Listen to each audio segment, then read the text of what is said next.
आप सबका बहुत बहुत शुक्रिया यासिर भाई, आपका भी। हमारे बुजुर्ग हसन कमाल साहब हैं, जवान उम्र थोड़ी ज्यादा है, पर रजी भाई आपका भी। और मैं माफी चाहूंगा कि मेरी थोड़ी नासमझी के कारण आप सबका इतना वक्त खराब हो गया, जिसका हम इस्तेमाल ज्यादा बातचीत में कर सकते थे।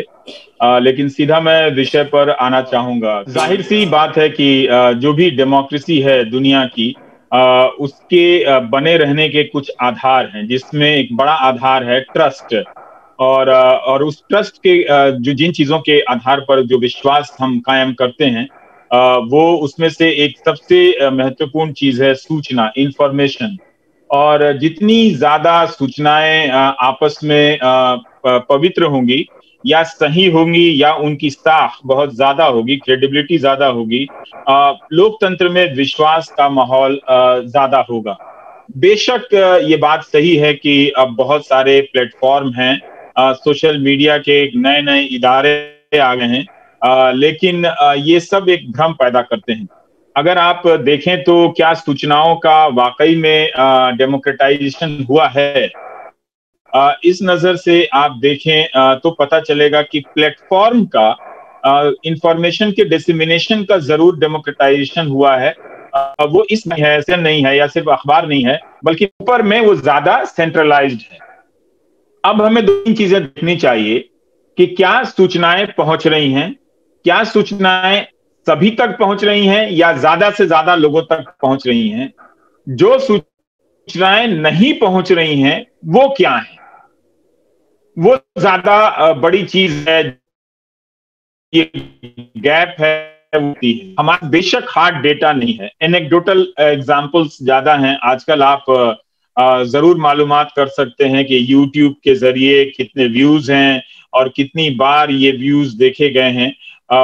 उसका मैं ज्ञाता नहीं हूं, बहुत ज्यादा विद्वान नहीं हूं या एक्सपर्ट नहीं हूं यूं कहें तो। फिर भी वो एनेक्डोटल उदाहरण हैं। लेकिन आप टेलीविजन के हिसाब से देखें तो कहा जाता है कि 20 घरों में टीवी सेट है, और मान लिया जाता है कि एक घर में 5 लोग हैं तो 100 करोड़ हैं। और फिर भी भारत की लगभग 30 करोड़ आबादी इसके दायरे से बाहर चली जाती है। टीआरपी का घपला अभी इस वक्त सामने आया है, क्योंकि जो इसके मेजरमेंट का सिस्टम है हमेशा ही कंट्रोवर्शियल रहा है। तो हम सही सही नहीं जानते हैं कि टेलीविजन के जरिए या कितने लोगों तक कोई न्यूज चैनल या बहुत सारे न्यूज चैनल पहुंच रहे हैं। उसकी संख्या लाख है या 10 करोड़ है, या अगर 20 करोड़ तक ही सारे न्यूज चैनल खत्म हो जाते हैं तो हम क्या माने कि इस वक्त जिसे हम सबसे ज्यादा पावरफुल मीडिया मानते हैं, उससे भी हमारे देश के बहुत सारे लोग वंचित हैं। उससे उनका उस तक पहुंच नहीं है। कई ऐसे गांवों को मैं जानता हूं कि वहां पर टेलीविजन का सेट ही नहीं है। बिजली तो अभी हाल में पहुंची है, लेकिन दूसरी तरफ आप देखें तो अगर सर्कुलेशन का हिसाब लें तो कोई 3 करोड़ अखबार हमारे सर्कुलेट होते हैं अलग अलग भाषाओं के देश में। और वहां भी एक फॉल्टी सिस्टम है कि उन्हें 5 से औसत मान लिया जाता है, गुना 5 कर दिया जाता है कि एक अखबार को 6 लोग पढ़ते हैं, तो ऐसा है। लेकिन अगर आप पटना, जिसकी आबादी करीब 20 लाख है, अगर आप 4 हिंदी के बड़े अखबार लें तो वो 3 लाख भी उसका सर्कुलेशन नहीं है। तब भी वो 6 से गुना 18 लाख बनाते हैं, अभी 2 लाख लोग इंफॉर्मेशन से वंचित हैं, उन तक सूचना नहीं पहुंच रही है। मेरा अपना अंदाजा है कि पटना जैसे शहर में जिसकी आबादी 20 लाख है, इन 3 लाख सर्कुलेशन अगर ये ईमानदार संख्या है तो इसके जरिए भी कोई 5 या 6 लाख से ज्यादा लोग अखबार के जरिए वहां पर सूचना हासिल नहीं करते हैं। इसी तरह से आप देश के स्तर पर भी देख सकते हैं, ये देख चाहिए। हम लोकतंत्र में सूचना की असमानता जोर नहीं देते हैं। हम इकोनॉमिक इनइक्वालिटी के इकोनॉमिक पैरामीटर जरूर बनाए हैं, जिसमें कुपोषण है, न्यूट्रिशन, जिसमें हेल्थ मीटर्स हैं, जिसमें एजुकेशन लिटरेसी के मीटर्स हैं, और जिसमें इनकम के भी पैरामीटर्स हैं। उस लिहाज से भी देखें तो भारत के ज्यादातर बड़ी जो आबादी है, इसलिए इसमें जो है इंफॉर्मेशन बेस्ड इनइक्वालिटी को भी शामिल करने की जरूरत, कि गांव में कितने अखबार पढ़ते हैं, एक गांव में कितने लोग टेलीविजन देखते हैं, यानी कितने ऐसे लोग हैं जो डेली इंफॉर्मेशन से वंचित हो जाते हैं, जिन तक रोज की जो सूचनाएं हैं वो नहीं पहुंच रही हैं। अभी मैं किस तरह से सूचनाएं नहीं जो पहुंच रही है उसकी क्वालिटी पे नहीं आ रहा हूं, सिर्फ इस पे आ रहा हूं। देखिए कि तालाबंदी के दौरान और सरकार ने प्रधानमंत्री गरीब कल्याण योजना को लॉन्च किया और सितंबर तक आते आते सरकार ने एक आंकड़ा बताया कि करीब 42 करोड़ लोगों के खाते में कोई 68,800 करोड़ रुपए डाले गए हैं। से 21 करोड़ करीब करीब महिलाएं हैं जो गरीब हैं, जिनके जनधन खाते में 5-500 रुपए के 2 बार पैसे डाले गए। तो आप यूं समझें कि जो गरीब महिलाएं हैं वो 20 करोड़ खाते में डाले गए हैं पैसा। अगर इस संख्या को हम अब्सोल्यूट मान लें कि जो 500 रुपए के लिए निर्भर हैं सरकार पर, तो जरूर वो कोई 150 या 200 रुपए का अखबार वो नहीं खरीद सकती हैं, या 150 या 100 रुपया केबल का देकर वो नहीं देख सकती हैं। अब बहुत सारे डेटा ओवरलैप करेगा मोबाइल का, यूट्यूब का, लेकिन आप फिलहाल मेन स्ट्रीम मीडिया के इन दो जो बड़े चेहरे हैं, टेलीविजन और अखबार, इनको ही आप मानकर चलिए कि इसमें सिंगल यूनिक पीस कितना अखबार देख रहा है, कितना टीवी देख रहा है, या कितना दोनों तीनों वेबसाइट अखबार और टीवी को देख रहा है। तो 42 करोड़ लोग हमारे सीधे गरीब हो जाते हैं। मुझे नहीं लगता कि उन तक अखबार दैनिक रूप से या उन तक टेलीविजन दैनिक रूप से न्यूज, जिससे हम मानते हैं कि इंफॉर्मेशन पहुंचने का डेमोक्रेसी में सरकार, सुप्रीम कोर्ट या चुनाव आयोग क्या कर रहा है, उस तरह की सूचनाएं उसमें पहुंच रही हैं। तो एक तरह से ये तो एक आर्थिक असमानता और उसमें सूचना की असमानता नजर आती है कि भारत की आबादी का एक बड़ा हिस्सा सूचना के जो फॉर्मल मीडियम है उससे वंचित है।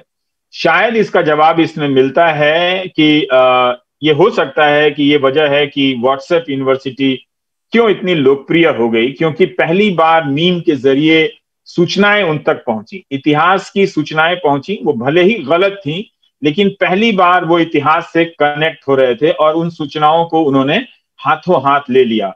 तो एक तरह से झूठ के आधार पर पास्ट को रिक्रिएट करना ज्यादा आसान हो गया। पहले की तुलना में एक ही मंच था लोगों के पास, वो अखबार था, वो टीवी था, जिसपे कंट्रोल करके पास्ट के चीजों को, प्रोपेगेंडा को 30 या 40 के दशक में 20वीं सदी में उसको क्रिएट करने का प्रयास किया गया। लेकिन यहाँ पर जो सेंट्रलाइज्ड प्रोपेगेंडा था उसको डिसिमिनेट करने के बहुत सारे माध्यम बना दिए गए और तेजी से पहुंचा, अनचैलेंज रहा। लोगों ने उसे मजाक में उड़ाया कि लोग यूं ही फिजूल की बातें मान ले रहे हैं, पर किसी ने ध्यान नहीं दिया कि उसे किस तरह की लोकतंत्र में चीजें खड़ी होती चली जा रही। अब आप देखिए कि जहां अखबार आता है, मान लेते हैं, वहां किस तरह की सूचनाएं पहुंच रही हैं, क्या उसमें सूचनाओं में डाइवर्सिटी है। जब इस लिहाज से देखेंगे तो आपको पता चलेगा कि जो लोग अखबार और टीवी के लिए पैसा देकर खुद को इन्फॉर्म्ड समझ रहे हैं वो भी भ्रम में हैं।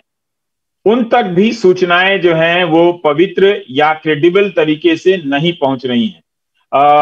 अगर आप देखें तो उन अखबारों में आजकल क्या छप रहा है, उन अखबारों में ज्यादातर रिपोर्टिंग का सिस्टम खत्म कर दिया गया है। इसमें आप चैनल भी शामिल करें। जब मैं अखबार बोलूं तो उसे आप टीवी भी समझें और टीवी बोलूं तो उसे अखबार भी समझें, क्योंकि बार बार ऑब्लिक लगा के बोलना बोलचाल में थोड़ा मुश्किल है। तो उसमें क्या हो रहा है कि रिपोर्टिंग, जो ग्राउंड से सूचनाएं ली जाती हैं, वो खत्म हो गई हैं। सूचना के अधिकार के तहत अब बहुत कम पत्रकार हैं जो वो सूचनाएं हासिल कर रहे हैं। सूचनाओं को प्रोमिनेंट तरीके से अखबारों में छापा जा रहा है। इसमें से भी अगर आप देखें तो ज्यादातर बड़ा अखबार जो है हिंदी प्रदेशों का, उन चीजों में वो छपता है। उसमें अपोजिशन पूरा गायब है। उसमें सिर्फ सरकार के बयान हैं, भाषण है पहले पन्ने पर, और उसी से मिलते जुलते मंत्रियों के अलग अलग कॉलम बनाकर छापे गए हैं। ऐसी कोई भी खबर आपको नजर नहीं आएगी जो अखबार ने अपनी पत्रकारिता को साबित करने के लिए या दूसरे अखबार से बेहतर होने के लिए कोई खोज कर सरकार के सिस्टम से लाई गई खबर हो, जिससे सरकार हिल जाए या बहस नहीं पैदा हो जाए। ऐसी खबरें अब समाप्त हो चुकी हैं लगभग। कहीं कहीं जरूर छपती हैं, जैसे वायर है, कभी कभी इंडियन एक्सप्रेस में, या कभी कभी किसी मेन स्ट्रीम अखबार में छप गया है, पर अब ये जर्नलिस्टिक कंपटीशन का पार्ट नहीं रहा कि मेरी खबर है हम खोज कर लाएंगे। उस पर अखबारों ने और टीवी चैनलों ने इन्वेस्टमेंट करना बंद कर दिया है। तो एक तरह से जो सूचनाएं पहुंच रही हैं और जो लोग उस नेटवर्क से जुड़े रहे हैं, जुड़े हुए हैं, उन तक भी सूचनाएं नहीं पहुंच रही हैं और सरकार के भीतर से सूचनाएं आनी बंद हुई हैं। ये सेंट्रलाइजेशन ऑफ इंफॉर्मेशन का सबसे बड़ा नुकसान यह है कि उस सूचनाएं बंद हो गई हैं। हमारे प्रधानमंत्री, आप जानते हैं कि वो प्रेस कॉन्फ्रेंस नहीं करते हैं। कोरोना के समय में भी प्रेस कॉन्फ्रेंस की क्या हाल है बताने की जरूरत नहीं है। ये आप दिल्ली की नजर से ना देखें, राज्यों में भी जाकर देखें तो कमोबेश वही स्थिति है भारत में। बिहार के जो मुख्यमंत्री हैं नीतीश कुमार, उन्होंने कभी भी इस बात के लिए जरूरत ही नहीं समझी कि कोरोना पर प्रेस कॉन्फ्रेंस होनी चाहिए, हर तरह के सवालों के जवाब दिए जाने चाहिए। जैसा कि आप अमेरिका में देख रहे हैं या दूसरे मुल्कों में आप देख रहे हैं कि बहुत खराब हो गया है, लेकिन फिर भी ट्रंप को प्रेस कॉन्फ्रेंस में आना पड़ता है, उन पत्रकारों को का सामना करना पड़ता है जो ट्रंप से बहुत मुश्किल सवाल पूछते हैं, जिनसे ट्रंप झुंझला जाते हैं। वहां ट्रंप मीडिया से लड़ रहे हैं, इसका मतलब है वो दिन रात मीडिया के खिलाफ ट्वीट कर रहे हैं। इसका मतलब ये है कि उनके 4 साल के कार्यकाल में भी अमेरिका का मीडिया अपनी पोजीशन को बनाए रखा, जिससे वो चिढ़ रहे हैं। यहां प्रधानमंत्री को ये करने की कोई जरूरत नहीं है। वो मीडिया से क्यों लड़ेंगे जब मीडिया उनके लिए हम जैसे लोगों से लड़ रहा है या सवाल करने वाले लोगों से लड़ रहा है। तो यहाँ भारत में बिल्कुल दूसरी स्थिति है। पत्रकारों ने भी अब सवाल पूछना बंद कर दिया है। सबके लिए संभव नहीं है कि वो रोजमर्रा के चंद सवालों के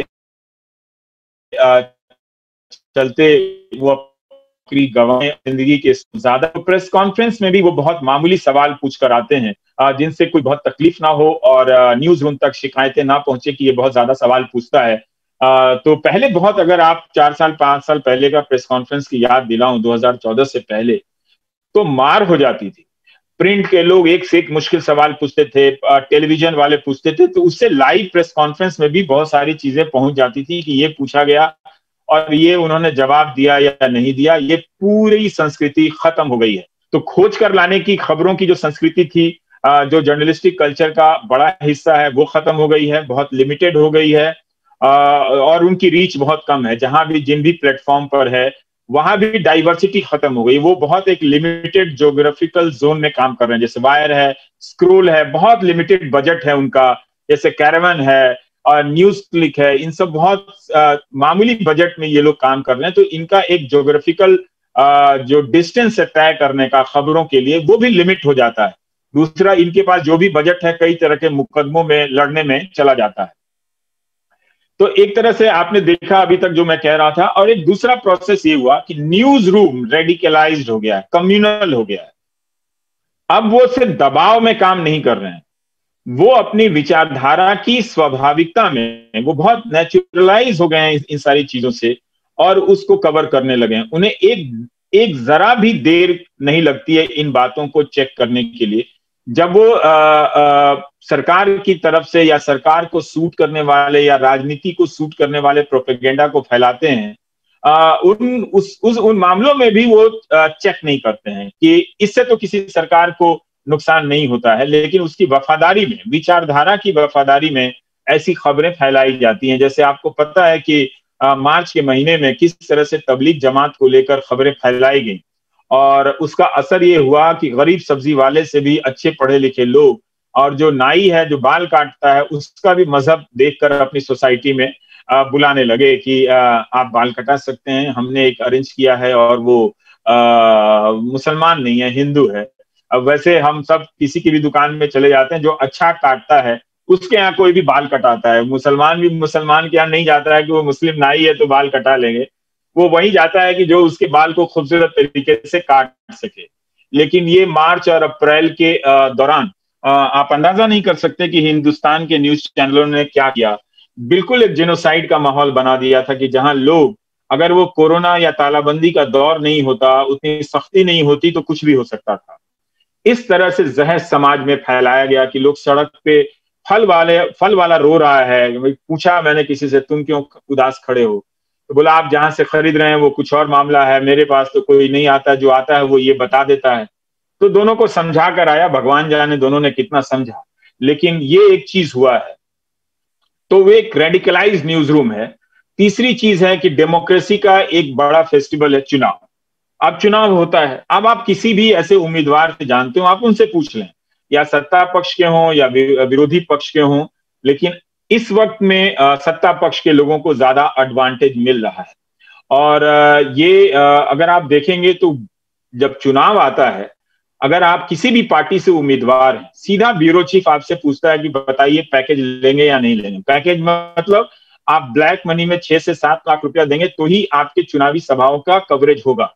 ऐसा आपने दुनिया में कहीं नहीं सुना होगा। हमारा चुनाव आयोग कहता जरूर है कि हम पेड न्यूज को लेकर कमेटी वगैरह बनाएंगे, पर उसकी कोई रिजल्ट कोई खास आई नहीं। शुरू में जरूर 2-4 विधायकों की सदस्यता गई थी, लेकिन अब ये नॉर्म बन गया है। अगर वो पैसा देने के बाद भी इसमें जो सत्ता पक्ष है उसके ही उम्मीदवारों का कवरेज ज्यादा होता है, प्रोपेगेंडा ज्यादा होता है, जो विरोधी दल है वो डिसएडवांटेज में होता है। तो अगर बिहार का चुनाव हुआ है, आप किसी भी जिले से अखबार एक मंगा लें। हम सब अपने रोजमर्रा के काम में व्यस्त हैं, हमारे पास कोई रिसर्च इंस्टीट्यूट नहीं है, वरना मैं 2 जिलों को उठाता, एक मुजफ्फरपुर को लेता, एक दरभंगा को लेता और देखता कि 30 दिनों के दौरान में बीजेपी के उम्मीदवारों को किस तरह का कवरेज मिला है, कांग्रेस के उम्मीदवारों को किस तरह का कवरेज मिला है, और राजद के उम्मीदवारों को, लालू प्रसाद यादव की पार्टी की उम्मीदवारों को किस तरह का कवरेज मिला है। 2-10 दिनों के अंदर में ये सारा रिसर्च आ सकता है। लेकिन चूंकि हिंदुस्तान में इस तरह की चीजें 10 साल बाद आती हैं, तो और आती भी नहीं है, तो ये इसका रेलेवेंस नहीं हो जाता है। तब आप बताएं कि अगर आप पैसा नहीं दे रहे हैं, आपकी खबर नहीं छप रही है, तो ये डेमोक्रेसी के पीक मोमेंट में ये इंफॉर्मेशन का इनइक्वालिटी क्रिएट किया जाता है। उस वक्त जब स्टेक ज्यादा हाई होते हैं, डेमोक्रेसी के फॉर्म आपस में टकरा रहे होते हैं, तो पैसे और पावर से अखबार के जरिए विपक्ष के उम्मीदवारों को डाउन कर दिया जाता है। आपको मैं एक छोटा सा उदाहरण देना चाहता हूं। जब लोकसभा का चुनाव हो रहा था, तो मैंने ये काम शुरू किया कि ठीक है, मैं एक अखबार को रोज पढ़ता हूं और देखता हूं। मैं हिंदी का अखबार नहीं लेता, उस दौरान लिया, और मैं सबसे कहता हूं नहीं पढ़ना चाहिए। मतलब एक पाठक होने का स्वाभिमान भी होना चाहिए। इतना कूड़ा छपता है कि क्या करें। मैं तो इसीलिए कहता हूं कि टीवी क्यों आप देखें। आप 200 रुपया दे रहे हैं और उसमें कोई अगर उसकी ईमानदार खबरें ना हो, तो वो 200 रुपया आप किसी गरीब को दीजिए ना। मैं तो कहता हूं कि आप वो 200 रुपया प्रधानमंत्री कल्याण कोष में दीजिए, ताकि वो आपदा के समय वो पैसा किसी गरीब को ही जाएगा। कम से कम वोट लेने के लिए वो पैसा तो ईमानदारी से बढ़ जाता है, तो उससे आपका पैसा लोगों के काम आ जाएगा। लेकिन आप एक झूठ का मार्केट खड़ा करने के लिए अपने मेहनत की कमाई से अगर आप 200 रुपया दे रहे हैं, तो आप गुनाहगार। तो खैर, तो मैंने एक हिंदुस्तान अखबार लिया, तो वो फेसबुक पे मैंने उसका लिखा भी था। तो जब रफाल का पूरा मामला चल रहा था, देखिए किस तरह के इंफॉर्मेशन इनइक्वालिटी खड़ी की जाती है। हिंदी के अखबार करोड़ों लोगों में पढ़े जाते हैं, ऐसा दावा किया जाता है। करोड़ों लोगों तक वो उसकी रफाल मामले की क्या क्या ये विवाद है, ढंग से सूचनाएं नहीं बनाएंगे।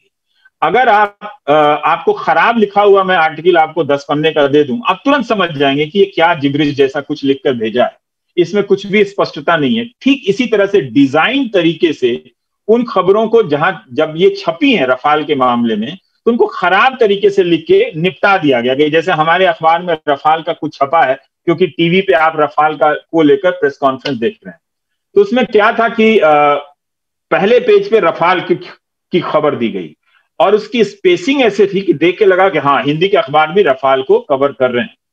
लेकिन जब आप पढ़ने जाएंगे तो पता ही नहीं चलेगा कि ये डिबेट क्या है, किस अखबार ने, किस पत्रकार ने, किन सवालों के आधार पर इस खबर को बड़ा किया, जिसे लेकर लोकसभा में वित्त मंत्री के बयान को लेकर आलोचनाएं हो रही है, उसको लेकर घेरा घेरी हो रही है।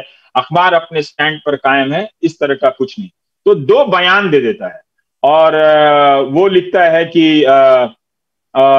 इस रफाल पर नए खुलासे से तकरार। वो तकरार को खबर बनाता है कि निर्मला सीतारमण ने क्या कहा और राहुल गांधी ने क्या कहा। खबर क्या है, किस बात पर तकरार है, उसकी डिटेलिंग क्या है, वो अखबार नहीं देता है।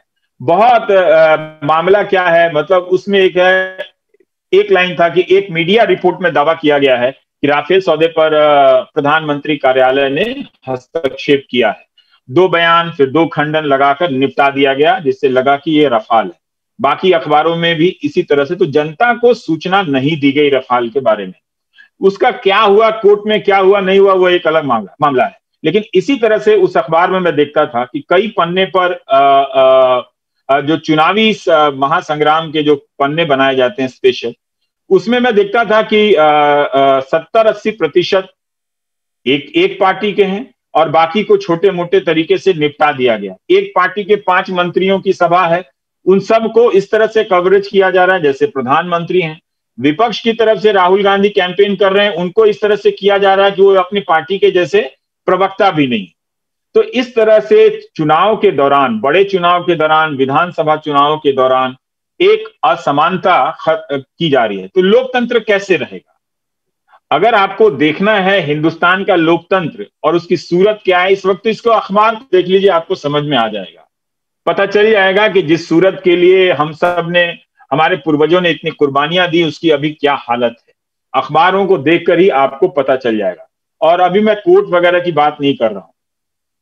तो जरूर है कि एक तो ये हो गया। दूसरा ये है कि जो टॉपिक है, जो टेलीविजन के जो टॉपिक हैं, वो अब इंफॉर्मेशन वाले टॉपिक नहीं है, वो परसेप्शन वाले टॉपिक। लगातार परसेप्शन बनाए जा रहे हैं लव जिहाद को लेकर।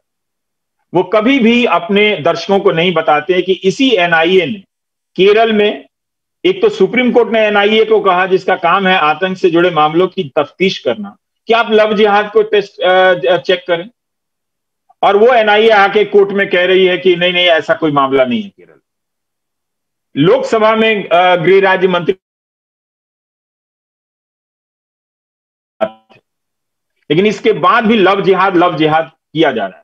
तो वो परसेप्शन है हर समाज में, किसी भी समाज में, मजहब के हिसाब से देखना हो तो देख लें या जाति के हिसाब से देख लें, भारत का जो समाज है बुनियादी रूप से यही है कि बेटी हमारे कहने से शादी करे, अपनी मर्जी से शादी ना करे। तो उस लिहाज से वो सिर्फ एक धर्म के को लेकर ही नहीं, हर जात दूसरे जात के बारे में 10 तरह के बायसेस रखता है, पर यहां धर्म का मामला है। तो वो लव जिहाद करके, और उसके 2 मौलवी बैठ जाते हैं। वो कहां से मिल जाते हैं? मजहब के काम के लिए तो लोग नहीं मिलते, लेकिन टीवी में मजहब को रिप्रेजेंट करने के लिए मौलवी जरूर मिल जाते हैं उन चैनलों में। कई तो लगता है कि पीछे कान पकड़ के कोई ले आता है, चलो नहीं तो तुम्हें जेल बंद कर देंगे, तुम्हें ही किसी मामले में फंसा देंगे, तुम आओ, तुम वहां बैठोगे तो विलेन बनोगे।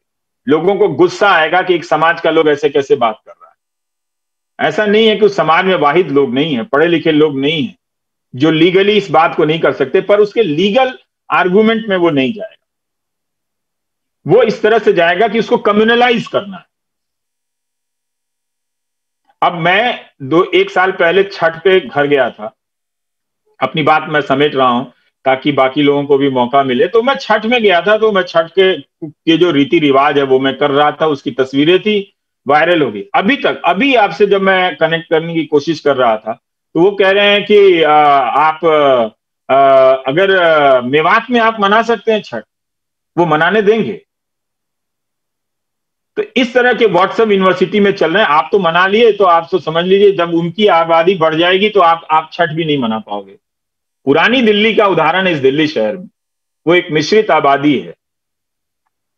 क्या वहां पर त्योहार नहीं मनाए जाते हैं? क्या वहां पर होली नहीं मनाई जाती? तो इस तरह से एक कटे हुए समाज में ये लगातार उनका कैंपेन चलता है।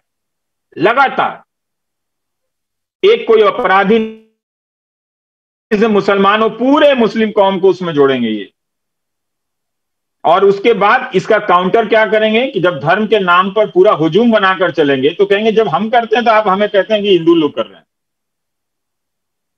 तो ये एक कम्युनल प्रोसेस सोसाइटी में स्टैब्लिश हो गया, वो लेजिटिमाइज कर दिया इस मीडिया ने कि इंफॉर्मेशन छोड़ो, ये लव जिहाद पे चलाते रहो। और वो कभी भी अपनी तरफ से सूचनाओं को इन्वेस्टिगेट नहीं कर रहा है, ये ध्यान दीजिएगा। कोई चैनल इन्वेस्टिगेट नहीं कर रहा है कि ऐसा कोई ऑर्गेनाइज्ड एफर्ट है या नहीं। कोई बयान दे दिया है, उस बयान के आधार पर 2 और बयान पैदा करके ये नैरेटिव बनाए जाते हैं। तो ये जो नैरेटिव है वो इंफॉर्मेशन के रिप्लेसमेंट में आता है। ये जो काम हो रहा है कि जो इंफॉर्मेशन पहले लेवल पे इंफॉर्मेशन सब तक नहीं पहुंचता है, दूसरे लेवल पे जिन तक पहुंचता है उन तक इंफॉर्मेशन को ब्लॉक करो। सेंट्रलाइज तरीके से इंफॉर्मेशन की जगह परसेप्शन दो। बताओ कि तबलीग के कारण कोरोना फैला, और जब देश की हाईकोर्ट की अदालतों ने कई कितने लोग उसमें अरेस्ट हो गए, खोज खोज के लाया गया कॉन्टैक्ट ट्रेसिंग में। इसका मतलब हमारी सरकारें ढूंढ सकती थी। जब आप तबलीग के लोगों को ढूंढ सकते थे तो आप 5 लाख लोगों को भी ढूंढ सकते थे जो विदेशों से आए थे मार्च के महीने में। आपको तालाबंदी करने की जरूरत ही नहीं पड़ती। आप उनको ढूंढ के उनको क्वारंटीन कर देते, मामला खत्म, कंट्रोल हो जाता। इस तरह से ना फैलता, इस तरह से फैलता ही नहीं। तो वो एक ऐसा मुद्दा जो 24 घंटे मजहबी तौर पे ये फैल रहा है, ये है समाज को कि डाइवर्सिटी को खत्म करना। जब सोसाइटी में डाइवर्सिटी खत्म हो जाए तो उसकी डेमोक्रेसी की टेंडेंसी खत्म हो जाती। आज आप अमेरिका में हैं तो इसी का तो जश्न मना रहे हैं ना, कि वहां पर अलग अलग मुल्क के लोग आए हैं। आपके बगल में कोई चीन का भी व्यक्ति होगा, कोई पाकिस्तान का भी होगा। आप जिस अस्पताल में जाते हैं, आप हैं हिंदुस्तानी, लेकिन वहां तो पाकिस्तान का भी डॉक्टर मिलेगा, वहां तो चीन का भी डॉक्टर मिलेगा, वहां वियतनाम का भी डॉक्टर मिलेगा, वहां आपको क्यूबा का भी डॉक्टर मिलेगा। क्या आप कह सकते हैं जाकर वहां पर कि नहीं नहीं हमें सिर्फ हिंदुस्तानी डॉक्टर से इलाज कराना है? और एक कई अस्पतालों में आपको डॉक्टरों की ऐसी टीम मिलेगी जिसमें सब है, जिसमें हिंदुस्तानी भी है, पाकिस्तानी भी है, चीन का भी डॉक्टर होगा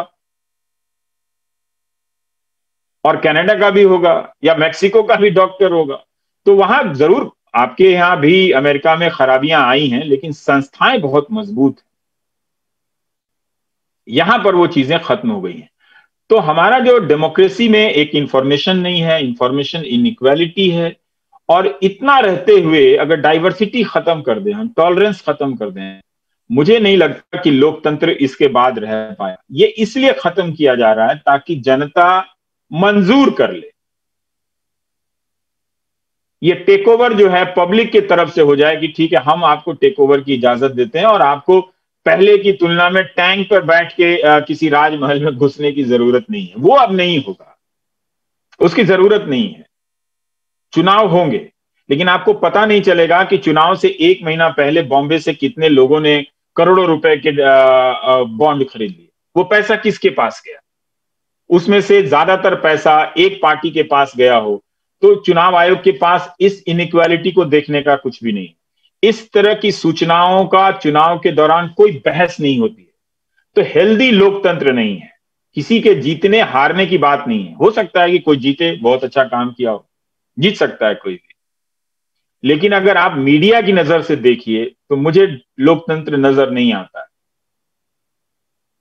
एक यहां पर सब लोग भी है कि पहले लोकतंत्र तो बाद में बचेगा, पहले अपनी नौकरी और ईएमआई बचा लो, इसी सिद्धांत पर है। पर अब ये बात उतनी सही नहीं है क्योंकि ज्यादातर पत्रकार अब रेडिकलाइज हो चुके हैं।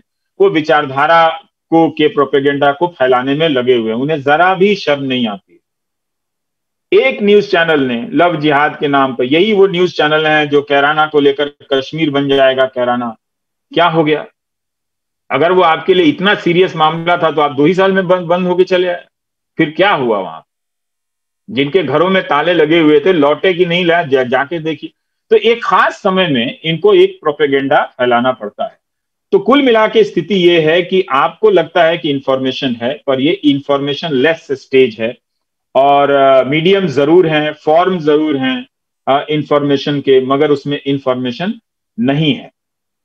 अब तो अमेरिका में आप देख रहे हैं कि फेसबुक या ट्विटर पे ट्रंप के बयान के नीचे अलर्ट लिख दिया जाता है।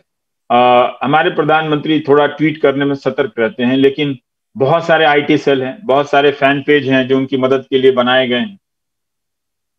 उनमें अनाप शनाप चीजें चल रही हैं। वही ट्विटर, वही फेसबुक कभी अलर्ट लगाएगा, कभी बंद करेगा, एक आध कभी खाना पूर्ति के लिए करता है, फिर नहीं करता है।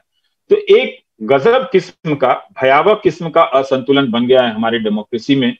और वो इतना ज्यादा इम्बैलेंस है, वो इम्बैलेंस इतना ज्यादा डीप है, बड़ा है, एक तरफा हो गया है कि उसके सामने अब कोई भी किया जाने वाला प्रयास बहुत मामूली नजर आता है, क्योंकि नहीं ला सकते हैं इतनी आसानी से और इतनी जल्दी तो नहीं आएगा। धन्यवाद। हमने तो सोचा था रवीश जी कुछ और भी आगे कहेंगे, बहरहाल बड़ा अच्छा लगा। नहीं, मुझे लगा कि पैनल भी हैं और आपको फिर पैनल से, जिसको आप हिंदी भी हम सीख रहे हैं, जूझिए फिर आप पैनल से। आपको पैनलिस्ट जो है अच्छी तरह से क्वेश्चन करेंगे। तो मैं अब पैनलिस्ट को इनवाइट कर रहा हूं। जफर आगा साहब, जैसा मैंने कहा, नेशनल हेराल्ड एंड कौमी आवाज के चीफ एडिटर इन चीफ है, और शाफिक गदवाई साहब प्रोफेसर हैं, मास कम्युनिकेशन के चेयरमैन अलीगढ़ मुस्लिम यूनिवर्सिटी, और आसिम सिद्दीकी साहब senior professor English department Aligarh Muslim University. Panelist लोग जनाब, आप लोग तैयार रहिए, और अब ये आपके जिम्मे है कि आप 20 मिनट 25 मिनट जो आप टाइम लें अपने क्वेश्चनों से रवीश साहब को इंगेज कीजिए। Thank you very much. Panelist अस्सलाम वालेकुम। पैनलिस्ट से ये गुजारिश है कि चैट बॉक्स को देखते रहें, कुछ लोगों का सवाल है, पैनलिस्ट चाहते हैं। Rafat let me interrupt. Panellist का काम अपना है, उसके बाद it will be open forum for questions to from audience. इनके अपने सेट क्वेश्चंस हैं जो आप आपस में इन्होंने कोऑर्डिनेट किए हुए हैं। ये तीनों लोगों के क्वेश्चंस हैं जो रवीश कुमार से डायरेक्ट होंगे, इसमें ऑडियंस का बाद में हिस्सा है। तो इसका अपना एक कोऑर्डिनेटर है, वो प्रोफेसर शाफिक गदवाई हैं, वो आपस में जानते हैं क्या करें। ठीक है, थैंक यू। बहुत बहुत शुक्रिया रजी साहब। अभी रवीश कुमार जी ने बहुत तफसील से गुफ्तगू की, और जो आज जो संकट से हम गुजर रहे हैं, सूचना के संकट से, और जो इंफॉर्मेशन इक्वालिटी की बात की, उस पर उन्होंने बहुत अच्छी तरह से रोशनी डाली और तमाम जितने पहलू हो सकते थे उनका जिक्र किया। लेकिन 2-3 बातें मुझे अर्ज करनी इस सिलसिले में। उनकी बातों से जाहिर है एग्रीमेंट, ज्यादातर बातों से तो मुझे पूरी तरह से उनसे इत्तेफाक है, और जो बातें उन्होंने कही वो हम लोग सब महसूस करते हैं। लेकिन कुछ बातें जरूर हैं। एक बात जो बार बार कह रहे थे कि इंफॉर्मेशन जो है वो अब नहीं है, इंफॉर्मेशन लेस सोसाइटी है, उसमें डेमोक्रेसी कैसे सर्वाइव करेगी, ये बात और अब अखबारों में भी और टेलीविजन चैनलों में भी ये बात बिल्कुल सही कह रहे थे कि रिपोर्टिंग का अब कोई खाना नहीं रहा। तमाम जितने बड़े अखबार आते हैं, पॉलिटिकल जो बात कह रहे थे, मुझे लग रहा है उसमें जो क्राइम रिपोर्टिंग है वो तो हो रही है। क्राइम रिपोर्टिंग पे तो चीजें जरूर है, लेकिन जो पॉलिटिकल एक रेगरस पॉलिटिकल रिपोर्टिंग होती थी, जफर आगा साहब मौजूद है, उस पर जरूर बात करेंगे। वो तो पॉलिटिकल रिपोर्टिंग का ब्यूरो जो होते थे वो खत्म हो गए।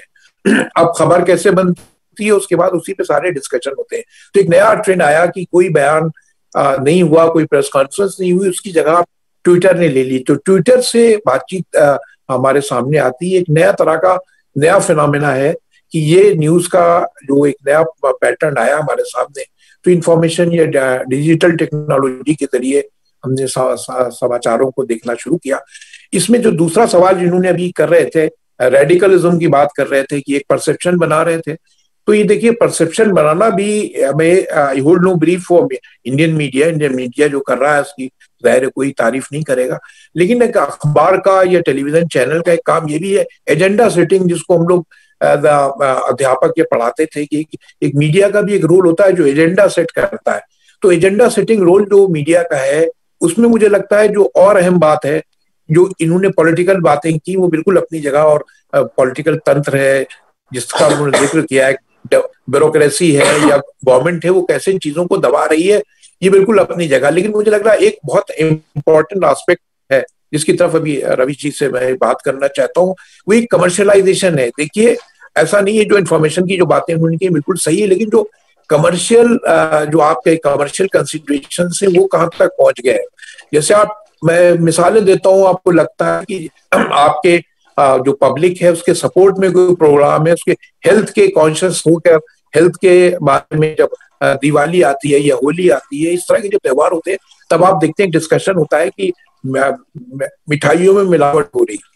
अब मिठाइयों में मिलावट हो रही है करते हैं, लगता है कि जो टेलीविजन चैनल है या अखबार है ये आपके साथ है, लेकिन उसके पीछे देखिए क्या मुझे जो कमर्शियलाइजेशन दिखता है, उस पर भी रवीश जी से बात करनी जरूरी है कि देखिए, जब ये प्रोग्राम आता है तो इसका क्या मकसद होता है। उसका मकसद ये होता है कि आपका मोहल्ले का हलवाई जो डिस्क्रेडिट हो जाए, उससे आप लड्डू ना खरीदें, समोसा ना खरीदें।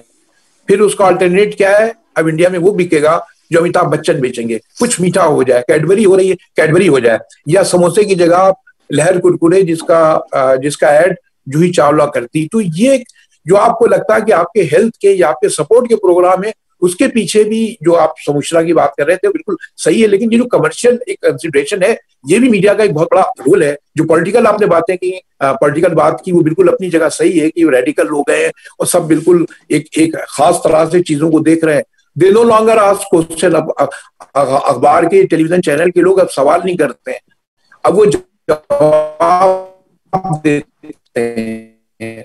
जवाब देते हैं जो हुकूमत में जो लोग उनकी तरफ से जवाब बहुत इंपॉर्टेंट हो गया। पहले लगता था एंकर जो है वो ओमनी प्रेजेंट है, वो दुनिया में तमाम चीजें वही जानते हैं, भगवान का रूप है। इरफान हबीब को भी अगर हिस्ट्री का कोई, या रोमिला थापर भी होंगी हिस्ट्री में, तो एंकर जो उनको बताने लगते हैं कि आपको हिस्ट्री नहीं पता।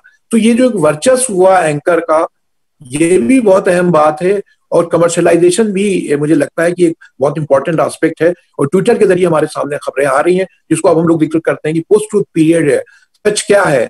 सच भी तो एक रिलेटिव सी चीज है। हम लोग अपने एक कल्चरल नीड्स के लिए सच को कायम करते हैं, लेकिन सच की एक अहमियत होती है, सच जो है वो हमारे सामने आना चाहिए।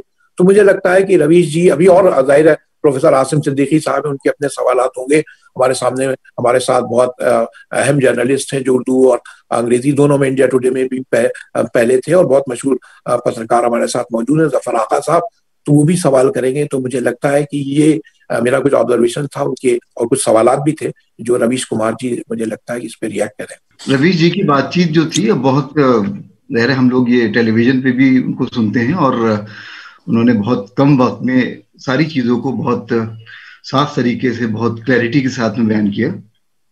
और क्योंकि वो खुद शायर भी हैं और साहित्य के विद्यार्थी भी हैं, और मैं भी साहित्य का विद्यार्थी हूँ, तो मुझे एक चीज उसमें याद आ रही थी कि जैसे एक नॉवेल की फॉर्म होती है कि सब डिस्टोपियन नॉवेल, जिसमें कभी आगे का कोई फ्यूचर की कोई जो है कल्पना होती है, और कभी कभी वो फ्यूचर की वो कल्पना होती है जो बहुत अच्छी नहीं होती है।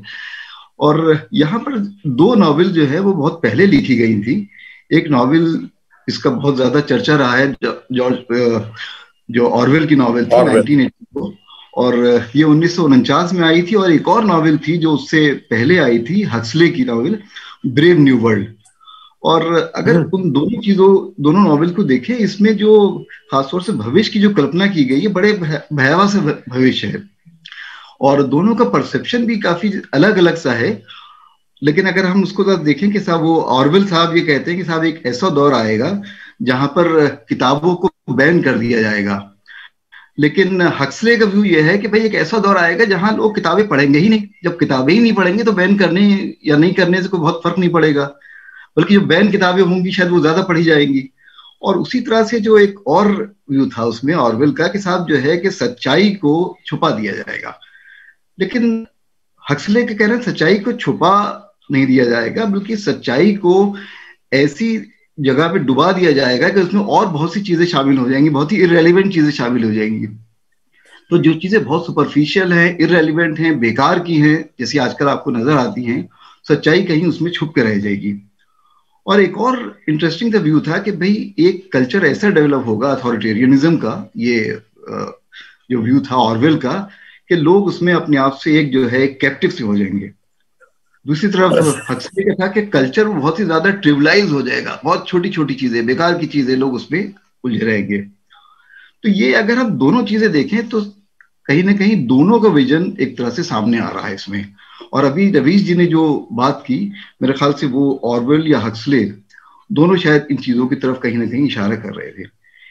मुझे जो एक चीज बराबर परेशान करती है कि जब कभी भी हम न्यूज़पेपर्स पढ़ते हैं या उसमें बहुत अच्छी अच्छी कभी कभी एनालिसिस होती है, कभी उसमें हम प्रकाश भानु मेहता का राइटअप पढ़ते हैं जिसको रवीश जी अक्सर उसका जिक्र करते हैं, और टेलीविजन पर भी जो है कभी कभी बहुत अच्छी एनालिसिस रवीश जी के शो में होती है। तो ये एनालिसिस तो सामने आ जाती है, लेकिन वो मार्क्स का एक जुमला याद आता है कि भाई फिलोसफर्स ने दुनिया को इंटरप्रेट तो कर दिया है, लेकिन इसको चेंज कैसे किया जाए। और ये सवाल है अपने आप में बहुत इंपॉर्टेंट है आज की डेट में, साहब ये चेंज कैसे किया जाए। यानी हमारे अंदर कोई अगर निराशावाद पैदा ना हो, हमारे अंदर ऑप्टिमिज्म रहे, तो उस ऑप्टिमिज्म की बेसिस क्या हो, क्योंकि जिंदगी के लिए ऑप्टिमिज्म बहुत जरूरी है, जिंदगी में आशावाद की बहुत जरूरत है। तो आज की डेट में कहीं ये चीज कौन सी ऐसी चीजें हैं जो हमें आशावादी बना सकती हैं। यहाँ पर एक और चीज अभी रवीश जी ने भी अपने, तो ये भी एक सवाल था, उससे जुड़ी हुई एक चीज और भी कहूंगा इसमें। रवीश जी ने भी अपनी बातचीत में इसको रखा था कि किस तरह से अमेरिका के अंदर ट्रम्प जो है वो मीडिया के खिलाफ लड़ रहे हैं।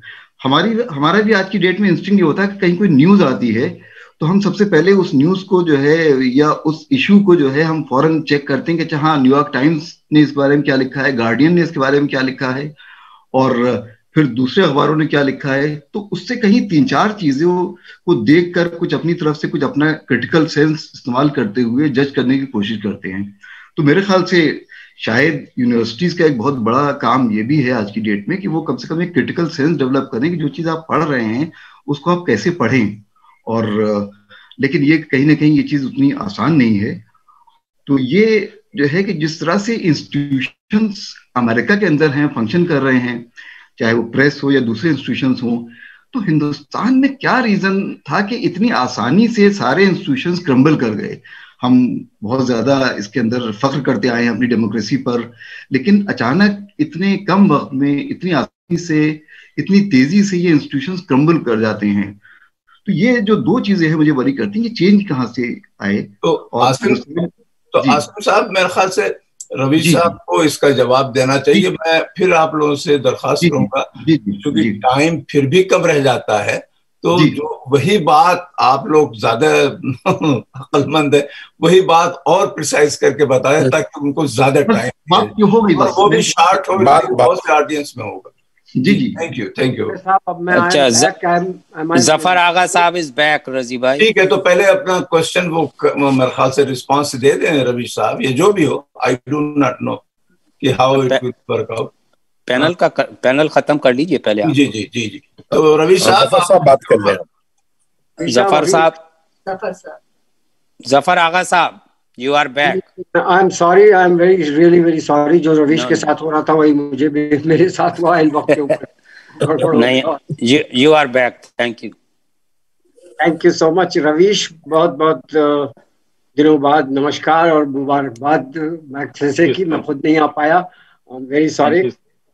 3 बातें कही तुमने कि एक तो इंफॉर्मेशन इनइक्वालिटी है, दूसरी बात इंफॉर्मेशन लॉकडाउन है। लॉकडाउन इन द सेंस कि एक खास परसेप्शन बेस्ड इंफॉर्मेशन दी जा रही है, और तीसरी बात रेडिकलाइजेशन और कम्युनलाइजेशन हो चुका है। ये हम रोज फेस कर रहे हैं, हम जर्नलिस्ट हिंदुस्तान में, और कोई हम तुम्हारे और हमारे जैसे जर्नलिस्ट को इसका एक, और इन तीनों जरियों से एक सेट नैरेटिव इंफॉर्मेशन का एक नैरेटिव सेट कर दिया। अब I want to go beyond that. I mean, we have been facing this for, I have been out of job for 10 years just because I challenged this when the BJP came in power in 1998. तो अब सवाल ये है कि तुम्हारे और हमारे जैसे जर्नलिस्ट उस सेट नैरेटिव के बाहर अपनी जर्नलिज्म को कैसे पहुंचाएं। Let me be very frank with you कि तुमको बहुत ज्यादा सुना जाता है, बहुत ज्यादा तुम्हारे प्रोग्राम देखे जाते हैं क्योंकि तुम सच्ची बात करते हो, लेकिन वो तुमको सुनते सिर्फ वही लोग हैं जो तुम्हारे सच में इंटरेस्टेड हैं। एक दूसरा सेट ऑफ नैरेटिव जिसके सुनने वाले जो लोग हैं उनको रवीश में कोई दिलचस्पी नहीं, उनको जफर आगा में कोई दिलचस्पी नहीं। The problem is how to go beyond to reach that audience or that readership or that viewer who we are trying to reach. This is a challenge before journalism and journalists like you and me.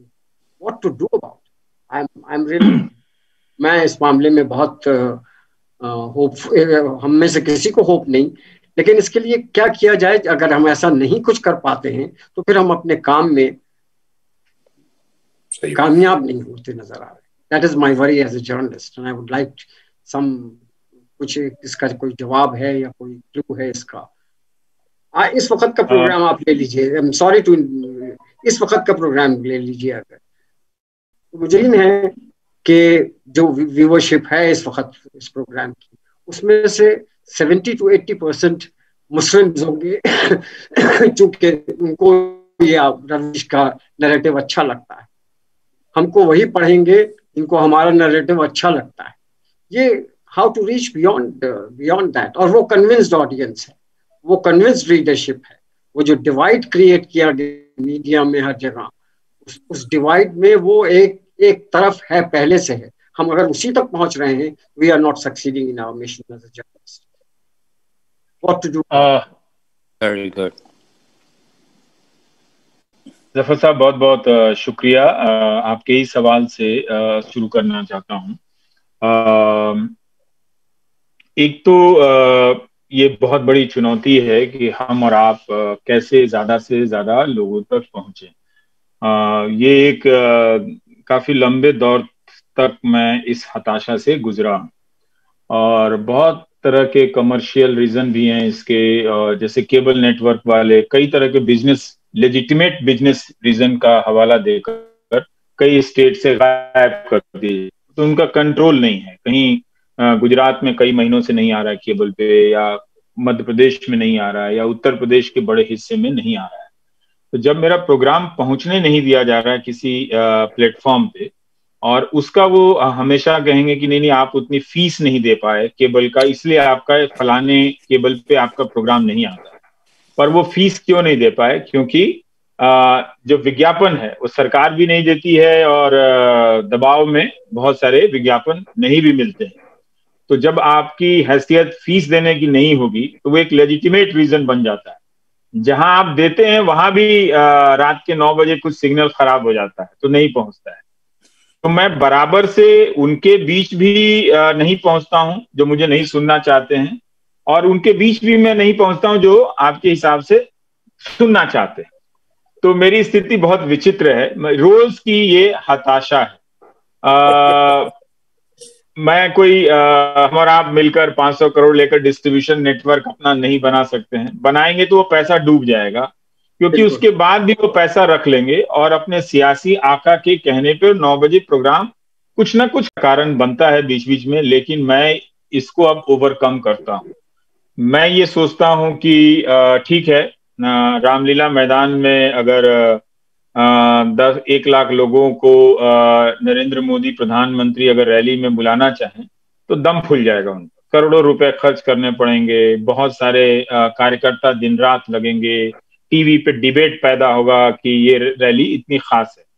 अगर मेरे YouTube पे किसी कार्यक्रम को लोग 5 लाख देख लेते हैं, कभी कभी 60 लाख देख लेते हैं, कभी कभी 40 लाख देख लेते हैं, तो मैं थोड़ा सा संतोष करता हूं। और कई बार जब लाइव डेटा में देखता हूं तो इतना बुरा मेरा प्रदर्शन नहीं है। बाकी जिनको नंबर 1 बताया जाता है कई बार मैं उनसे ज्यादा होता हूं, लेकिन जो TRP का मीटर है उसमें मैं 0 होता हूं। तो किसी ने ट्वीट किया था कि ये कैसे है कि एक एंकर जिसे नंबर 1 माना जाता है उसे YouTube में कम लोग देख रहे हैं, और एक एंकर जिसकी 0 TRP है उसे YouTube में उससे ज्यादा देख रहे हैं।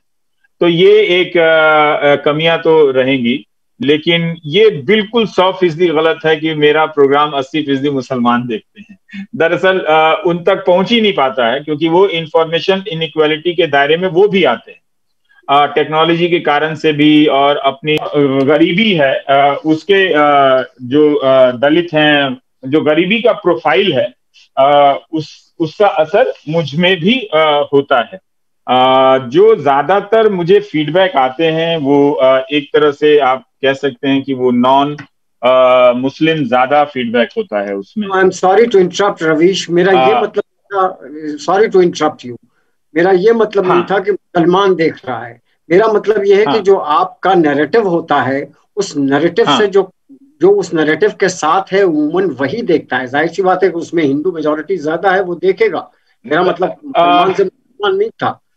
ये परसेप्शन है, लेकिन अगर आप उसे देखेंगे तो पता चलेगा कि देखने वाले मेरे विरोधी ज्यादा देखते हैं। और बल्कि मुझे इसकी शिकायत ये है कि हाँ, ज्यादातर मेरे विरोधी देखते हैं, क्योंकि वो हद से रहते हैं कि आज वो ऐसा क्या करेगा। वो उसको चैलेंज उनको और किसी टेलीविजन चैनल से मिलता नहीं है, तो ज्यादातर वो गाली देने वाले लोग देखते। काफी मेहनत की जाती है मेरे प्रोग्राम, जितनी मैं मेहनत नहीं करता उससे दुगनी मेहनत वो करते हैं देखने के लिए और उसमें कमियां निकालने के लिए। मतलब पब्लिकली इतना स्क्रूटनाइज प्रोग्राम तो शायद ही किसी का होगा कि एक गलती मैं कर दूं तो वो कितना वायरल होगा उसको लेकर, इसका अंदाजा आप नहीं कर सकते हैं। लेकिन ये है कि विरोधी लोग ज्यादा देखते हैं उसमें। आज ही एक सज्जन मेरे घर आए थे और उन्होंने कहा कि कुछ लेकर आए थे, मिलना चाहते थे। तो उन्होंने कहा कि मैं तो सहानुभूति उधर से रखता हूं, पर अच्छी बात यह है कि आप जो हिम्मत दिखाते हैं पूछने का, वो भी बहुत अच्छा लगता है। तो वो लोग भी जो उनके नीचे के कार्यकर्ता हैं, आरएसएस के लोग हैं, ये लोग काफी देखता है मेरे कार्यक्रम को, और इसलिए वो बहुत चिंतित रहते हैं। जब देखने के दौरान ही उन्हें लगता है कि वो ना बदल जाए। वो डरते इसलिए हैं, उन्हें डर इस बात का नहीं है कि दूसरे बदल जाएंगे, उन्हें अब खुद से डर है कि मेरी बात सुनते सुनते कहीं वो ना बदल जाए। तो वो उनके फीडबैक आते रहते हैं मेरे पास। ज्यादातर वो लोग हैं कि वो बहुत गंभीरता से देखते हैं, जिनको मैं समझता हूं कि वो कमिटेड व्यूअर है, वो बहुत रिलैक्स रहता है। वो कभी देखता है कभी नहीं देखता है, वो सोचता है हाँ वो तो यही बात करेगा, तो बल्कि मुझे उनके कारण नुकसान हो जाता है। लेकिन ये जो आपने सवाल उठाया है, दर्शक बंट रहे हैं। वैसे घरों में मुझे लेकर झगड़े भी होते हैं, दूसरे को लेकर भी झगड़े होते हैं। कई बार एक किस्सा मैं बताता हूं कि एक पेरेंट्स ने, एक लड़की, ग्रेजुएशन की लड़की गई छुट्टियों के दौरान, और कॉलेज के दौरान उसे पता चला, क्योंकि मेरे बारे में बहुत सारे ऐसे फीडबैक आते हैं जिसमें लोग कहते हैं कि पिछले महीने से आपको देखना शुरू किया। तो मैं पूछता हूँ कि पिछले महीने से क्यों, क्या उम्र है आपकी, क्यों नहीं देखती? उनके घर में मेरे केबल पे मेरा प्रोग्राम आता नहीं था। जब वो बड़ा हो रहा था, पिछले 4-5 साल में, उसने सुना नहीं। नाम वाम कभी सुना होगा लेकिन ध्यान से सुना नहीं। लेकिन देखने के बाद उसके व्यूज में क्या चेंजेस आते हैं, वो बहुत सारे लोग, रोज मुझे ऐसे 10-12 खत आते हैं जिसमें लोग बाकायदा लिखकर माफी मांगते हैं कि वो मुझे गालियां दिया करते थे। तो ये जो विरोधी लोग हैं उनके देखने से ही ऐसा हुआ है। लेकिन कंट्रोल बहुत ज्यादा है। बहुत जगहों पर माता पिता कहते हैं कि नहीं, इसका प्रोग्राम मत देखो, तुम बच्चों को नहीं देखने देते हैं। तो उस पिता ने अपनी बेटी को चांटा जड़ दिया कि तुम ये 9 बजे क्यों इसका प्रोग्राम लगा के बैठ जाती हो। लेकिन उस लड़की ने अपने पिता से भी झगड़ा, बहस की और समझाया कि देखना क्यों जरूरी है, आप बाकी प्रोग्राम बाद में देखें। तो माँ को भी मेरा प्रोग्राम देखना अच्छा लगता था, तो बेटी ने स्टैंड लिया, तो माँ बेटी अब 9 बजे देखती है मेरा प्रोग्राम, बाकी नहीं देखती। इस तरह के बहुत सारे एनेक्डोटल उदाहरण हैं। लेकिन हम जैसे लोग जो लिख रहे हैं उसको ब्लॉक बहुत ज्यादा किया जाता है, वो एम्पलीफाई नहीं हो पाता है। और अब बताने की जरूरत नहीं है कि फेसबुक या यूट्यूब किस तरह के रेस्ट्रिक्शन लगा सकता है और वो नहीं पहुंच पाता है। लेकिन उसके बाद भी लोग, कुछ जिद्दी लोग हैं जो बहुत पहुंचने के लिए मेहनत करते हैं, मुझ तक पहुंचने के लिए, मेरे कार्यक्रम तक पहुंचने के लिए। मतलब सलाम उनको कि वो इतनी मेहनत करते हैं मेरे कार्यक्रम तक पहुंचने के लिए। ये एक चिंता की बात है कि आप लिखें या हम लिखें या वायर के पत्रकार लिखें या नेहा दीक्षित लिखें या कोई भी जो अलग पत्रकारिता कर रहा है, वो उस अनुपात में नहीं पहुंच पाते हैं अपने फेसबुक या सोशल मीडिया के जरिए भी।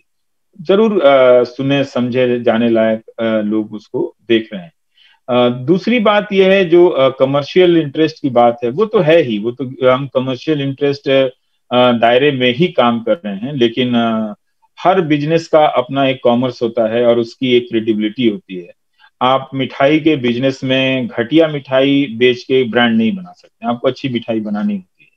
लेकिन मीडिया एक ऐसा है कि जिसमें खराब खबरें बेचकर मैं देख रहा हूं कि लोग, इसमें क्वालिटी का कोई कंपटीशन ही नहीं है।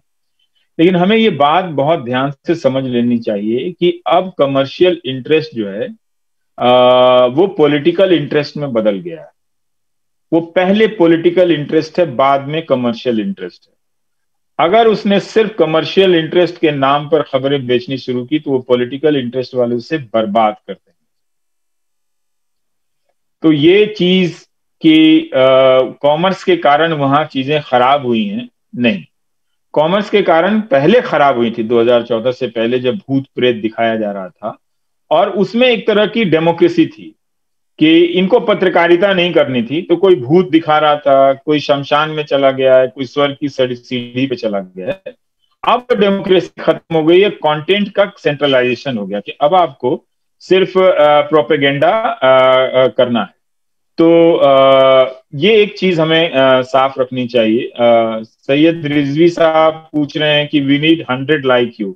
बहुत मुश्किल है कि ऐसा नहीं है कि मेरे जैसे लोग नहीं है, मुझसे बेहतर बहुत सारे नौजवान पत्रकार कर रहे हैं रिस्क उठाकर, मगर इतना लंबा चलना, इतने लंबे, इतनी बड़ी संख्या में लोगों तक पहुंचना, वो थक जाएंगे बेचारे। मतलब इतना, कितने जर्नलिस्टों पर केस मुकदमे कर दिए गए, जेल में बंद कर दिए गए।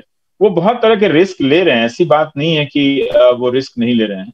लेकिन मेन स्ट्रीम मीडिया जिसपे आप पैसा देते हैं, जिसमें आपकी कंपनी एडवर्टीजमेंट देती है, उसने जर्नलिज्म के सारे सिस्टम को खत्म कर दिया है। अब वो पॉलिटिकल पार्टी का पैम्फलेट बेचता है, कभी कभी खबरें देता है।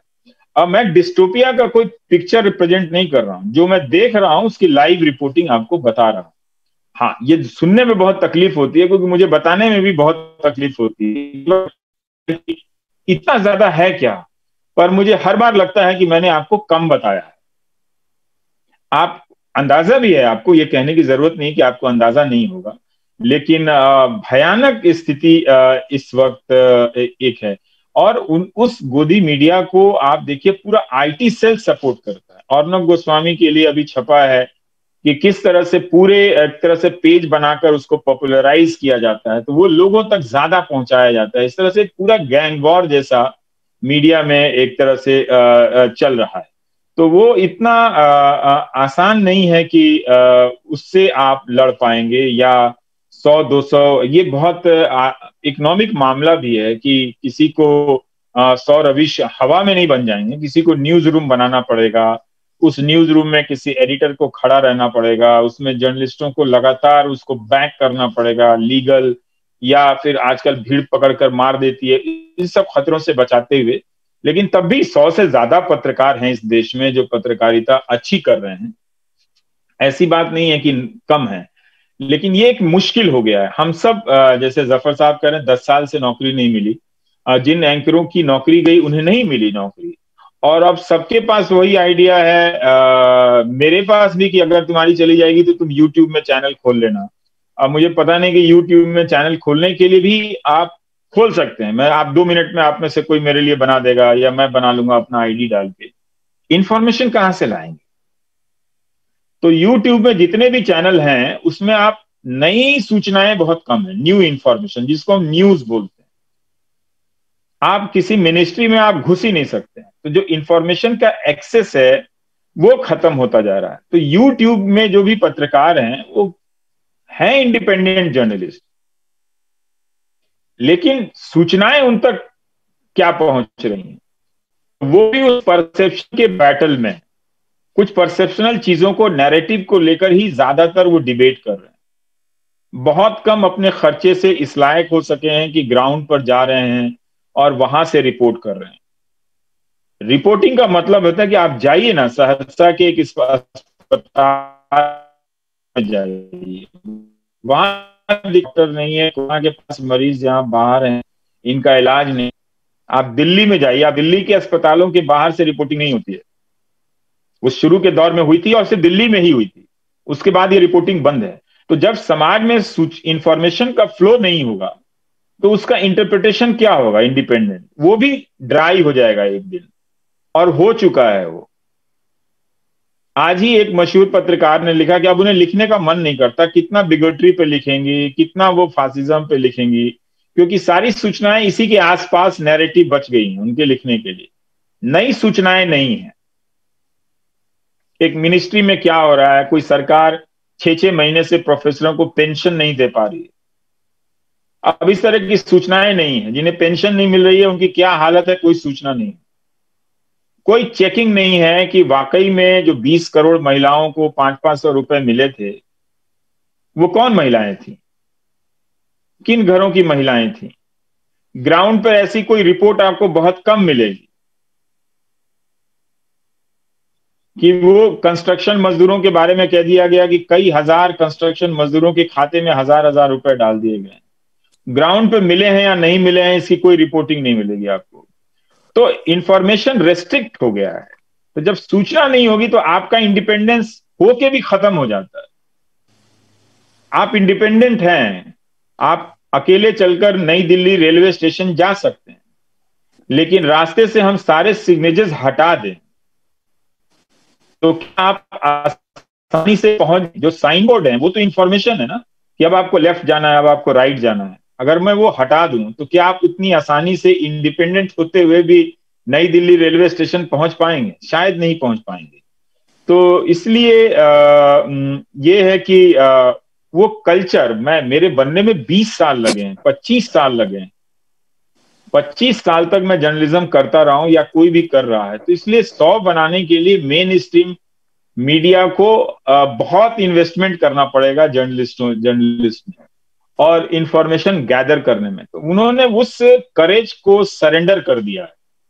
उस करेज का मेरे ख्याल से सरेंडर ही नहीं किया है। It's a very organised and systematic method that the government, yes बिल्कुल, उन्होंने सरेंडर नहीं किया, उन्होंने बिल्कुल एक ऑर्गेनाइज्ड माफिया बनाया हुआ है।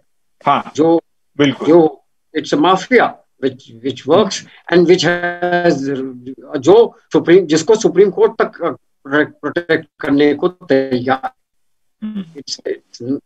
ये उससे लड़ना आसान। इस जफर साहब, और इस प्रोपेगेंडा का असर है कि मेरे जानने वाले एक रिश्तेदार के आए, किसी के घर में गया था, तो वहां पे वो किसी डिपार्टमेंट के एचओडी थे किसी यूनिवर्सिटी में। तो बिल्कुल वो मुझे उन्होंने पसंद नहीं किया, तो बताया गया कि आपको पसंद नहीं करते। तो मैं बातें करने लगा, कुछ बातें बताई मैंने, तो उन्होंने कहा ये तो हम और किसी से नहीं सुनते हैं।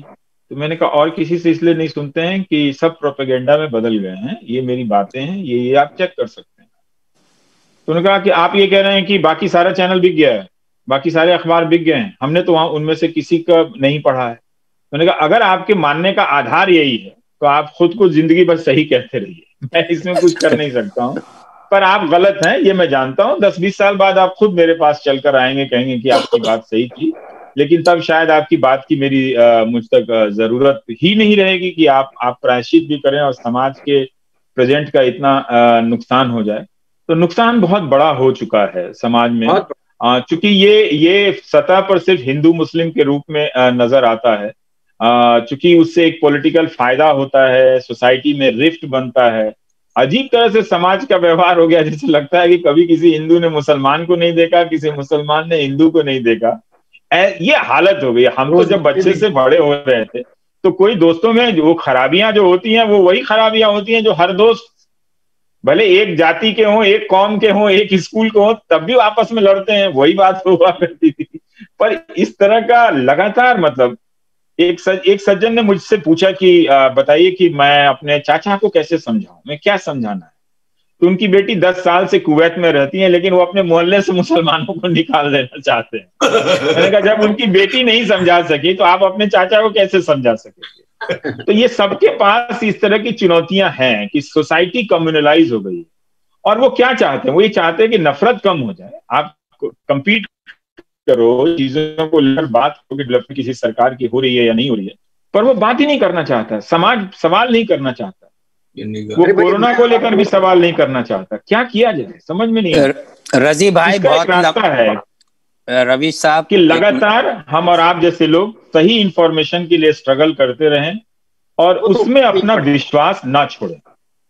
एक आदमी तक भी अगर सही सूचना पहुंचा रहे हैं तो इस स्थिति में मान लेनी चाहिए कि हमने बहुत बड़ा काम कर लिया। जी रवि साहब, बहुत सवालों की बहुत लंबी लाइन है, तो रजी भाई शुरू कीजिए। जी जी। तो भाई मैं पैनलिस्ट हजरात से फिर ये दरखास्त करूं कि आप लोग भी शामिल रहें, लेकिन मेरे ख्याल से जो ऑडियंस है वो बहुत कि ये वो लार्ज ऑडियंस है, तो मेरे ख्याल से वहां से क्वेश्चन। आई एग्री, मैं बिल्कुल मुत्तफिक हूँ, ऑडियंस को चांस दिया जाए। और वो जी सारे लोग बैठे हैं जी, तो मैं फिर ये हैंड ओवर कर रहा हूँ रफत को। रफत साहब ये काम बहुत ही अच्छी तरह से करते हैं, अब इनका ये जिम्मा रहेगा कि अपने लिहाज से वो जो भी ऑर्डर है उस लिहाज से ऑडियंस में से बुलाएं लोगों को। और अभी साहब आप बहुत ही मुख्तसर, बहुत ही प्रिसाइज दे करके, इसलिए कि आप ही फिर खींचेंगे तो पूरा नहीं कर पाएंगे, बड़ा लंबा खींच जाएगा। तो और क्वेश्चन भी बहुत ही प्रिसाइज लोग करें, कमेंट प्लीज न करें, लंबी तकरीरें न करें। रफत प्लीज। जी शुक्रिया रजी भाई। तो सवाल पूछने के दो तरीके हैं हमेशा की तरह, या तो आप डिजिटल हैंड जो है रेस कर दीजिए या अपने चैट बॉक्स में। तो मैंने उन लोगों के नाम नोट किए हुए हैं जिन लोगों ने सवाल जो है चैट बॉक्स में डाले हैं। तो पहले नंबर है अहमद कैमरॉन साहब का, उनको कहीं जाना है। कैमरॉन साहब। शुक्रिया रफत साहब। सबसे पहले तो रवि साहब का शुक्रिया और उनकी चीज़ों पे आता हूँ, लेकिन दो ऑब्जर्वेशन से पहले कि मैं शुरू करूँ क्या मेरा सवाल बताऊँगा कि मैं उन वाहिद शायद मुसलमानों में से हूँ जिसने आरएसएस की शाखा अटेंड करी है एज अ टीनेजर। तो अब जब मैं बात कहूँगा तो मैं अंदरूनी आदमी होने के बाद कहूँगा। और मेरे वालिद ने जब बताया कि ये लोग, इन लोगों पे जो है वो हाथ पे खून है बापू का, तो मैंने निकला वहां से। ये बात तो Kamran please be precise, really there is not much time. या ask the question please. I will, because I'm coming to the point. Ravi साहब ने 3-4 प्रोग्राम किए। एक जो था वो एजुकेशन पे किया, दूसरा जो था वो एम्प्लॉयमेंट पे किया, समझे, तीसरा जो है जैसे जैसे कॉन्ट्रैक्ट लेबर वाले पे किया। सवाल इस बात का है कि जो चीज नहीं अभी तक करी, चाहे वो जफर आगा हो चाहे रवि साहब ने, कि भाई ये जो बीजेपी और ये जो कम्युनलिज्म और जो फंडामेंटलिज्म जो फैली है, इसका सोर्स क्या है, कैसे इतनी वाइडली फैली। उसका सोर्स है जब आपने यूथ को या एम्प्लॉय को कॉन्ट्रैक्ट पे कर दिया या उसको जो है एजुकेशन खत्म कर दी, तो वो जो है वो रूटलेस था, वो रूट्स ढूंढ रहा था। और देयर दी आरएसएस प्रचारक जिनसे मैं भी एनकाउंटर रहा हूं, उन्होंने उनको कैच किया और उनके थ्रू जो है पॉलिटिकल एजेंडा उनको वो 5 रुपए या 10 रुपए पे जो है उनको एम्प्लॉय करके, उसके बेचारे के पास नौकरी नहीं थी, आपने उसको एक्सप्लॉइट किया। तो I like mister Zafar Agha as well as Ravi साहब to speak. Incidentally, this is my cousin as well. I'll leave him. जी, कई बार ये पुरानी परिपाटी रही है कि कम्युनलिज्म के रूट्स को आर्थिक कारणों में ढूंढने की। ये भी हर समय एप्लीकेबल नहीं हो सकता है। मैं आपको एक छोटा सा उदाहरण देता हूं कि मालेगांव में कोई 7, 8, 9 साल 10 साल हो गए होंगे, धमाका हुआ था। तो मैं कभी गया नहीं था महाराष्ट्र, तो महाराष्ट्र के जानने वाले एक पत्रकार से पूछा तो उन्होंने कहा कि नहीं, वो इकोनॉमिक रीजन है, वहां पर मुसलमान लोग कपड़े पावर लूम चलाते हैं, हिंदू लेबरर है, तो इस तरह से एक कॉन्फ्लिक्ट हो जाता है और दंगा हो जाता है। जब मैं मुंबई एयरपोर्ट पे पहुंचा तो वहां एक बड़े अंग्रेजी के अखबार में यही थ्योरी छपी हुई थी। जब वहां पर गया मैंने देखा कि भाई जो पावर लूम चलाने वाले होंगे वो कितने बड़े अमीर हैं। तो जाकर देखा कि वो बहुत ही मामूली बिजनेस करने वाले लोग हैं, घरों में एक आध पावर लूम चलाकर करते हैं, और बहुत ही हिंदू मुस्लिम उनकी बहुत ही ज्यादा आपस में समझदारी है, और जरूर घटनाएं हुई हैं लेकिन वो मजे में रहते हैं, एक दूसरे के यहाँ काम करते हैं।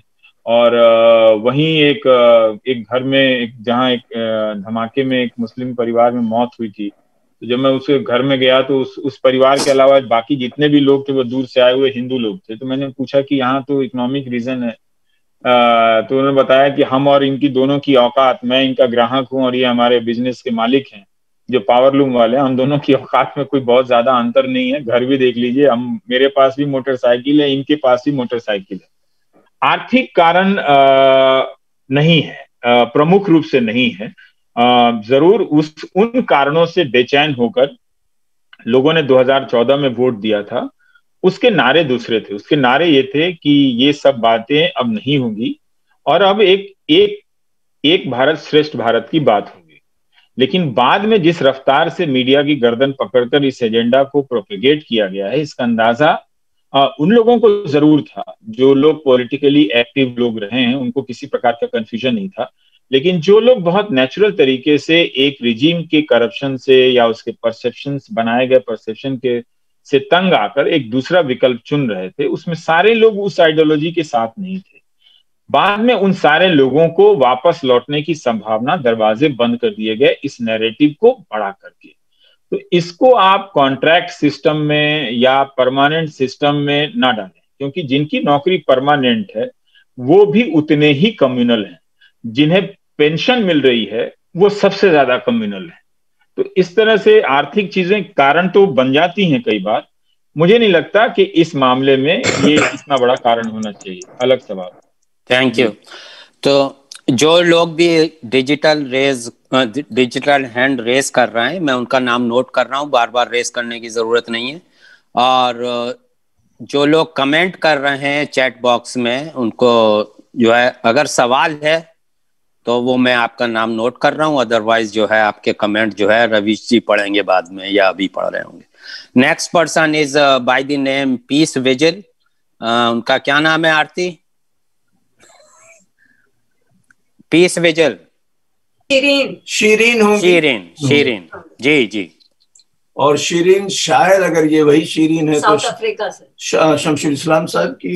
शमशुल इस्लाम साहब जो बहुत ही फेमस एक्टिविस्ट हैं दिल्ली में, मेरे ख्याल से उनकी लड़की है ये। South she has dropped. Okay, next person is Ashok Batra ji. Ashok साहब unmute yourself.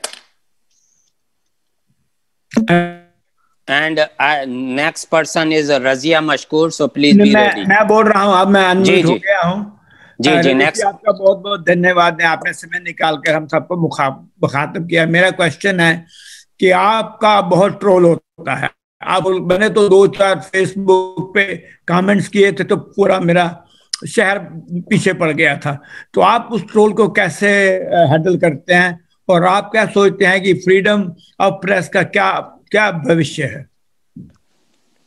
फिलहाल तो मुझे कोई खास भविष्य नजर नहीं आता है, खासकर भारत में, क्योंकि इसको सपोर्ट करने के लिए जो संस्थाएं हैं, अदालतें हैं और बाकी जो दूसरी संस्थाएं हैं, वो कई मौके पर बहुत कमजोर साबित हो रही हैं। सरकारों का सपोर्ट नहीं है और जनता मतलब राजनीतिक समर्थन के नाम पर वो अपने दल के प्रति ज्यादा समर्पित है, प्रेस की स्वतंत्रता के प्रति कम।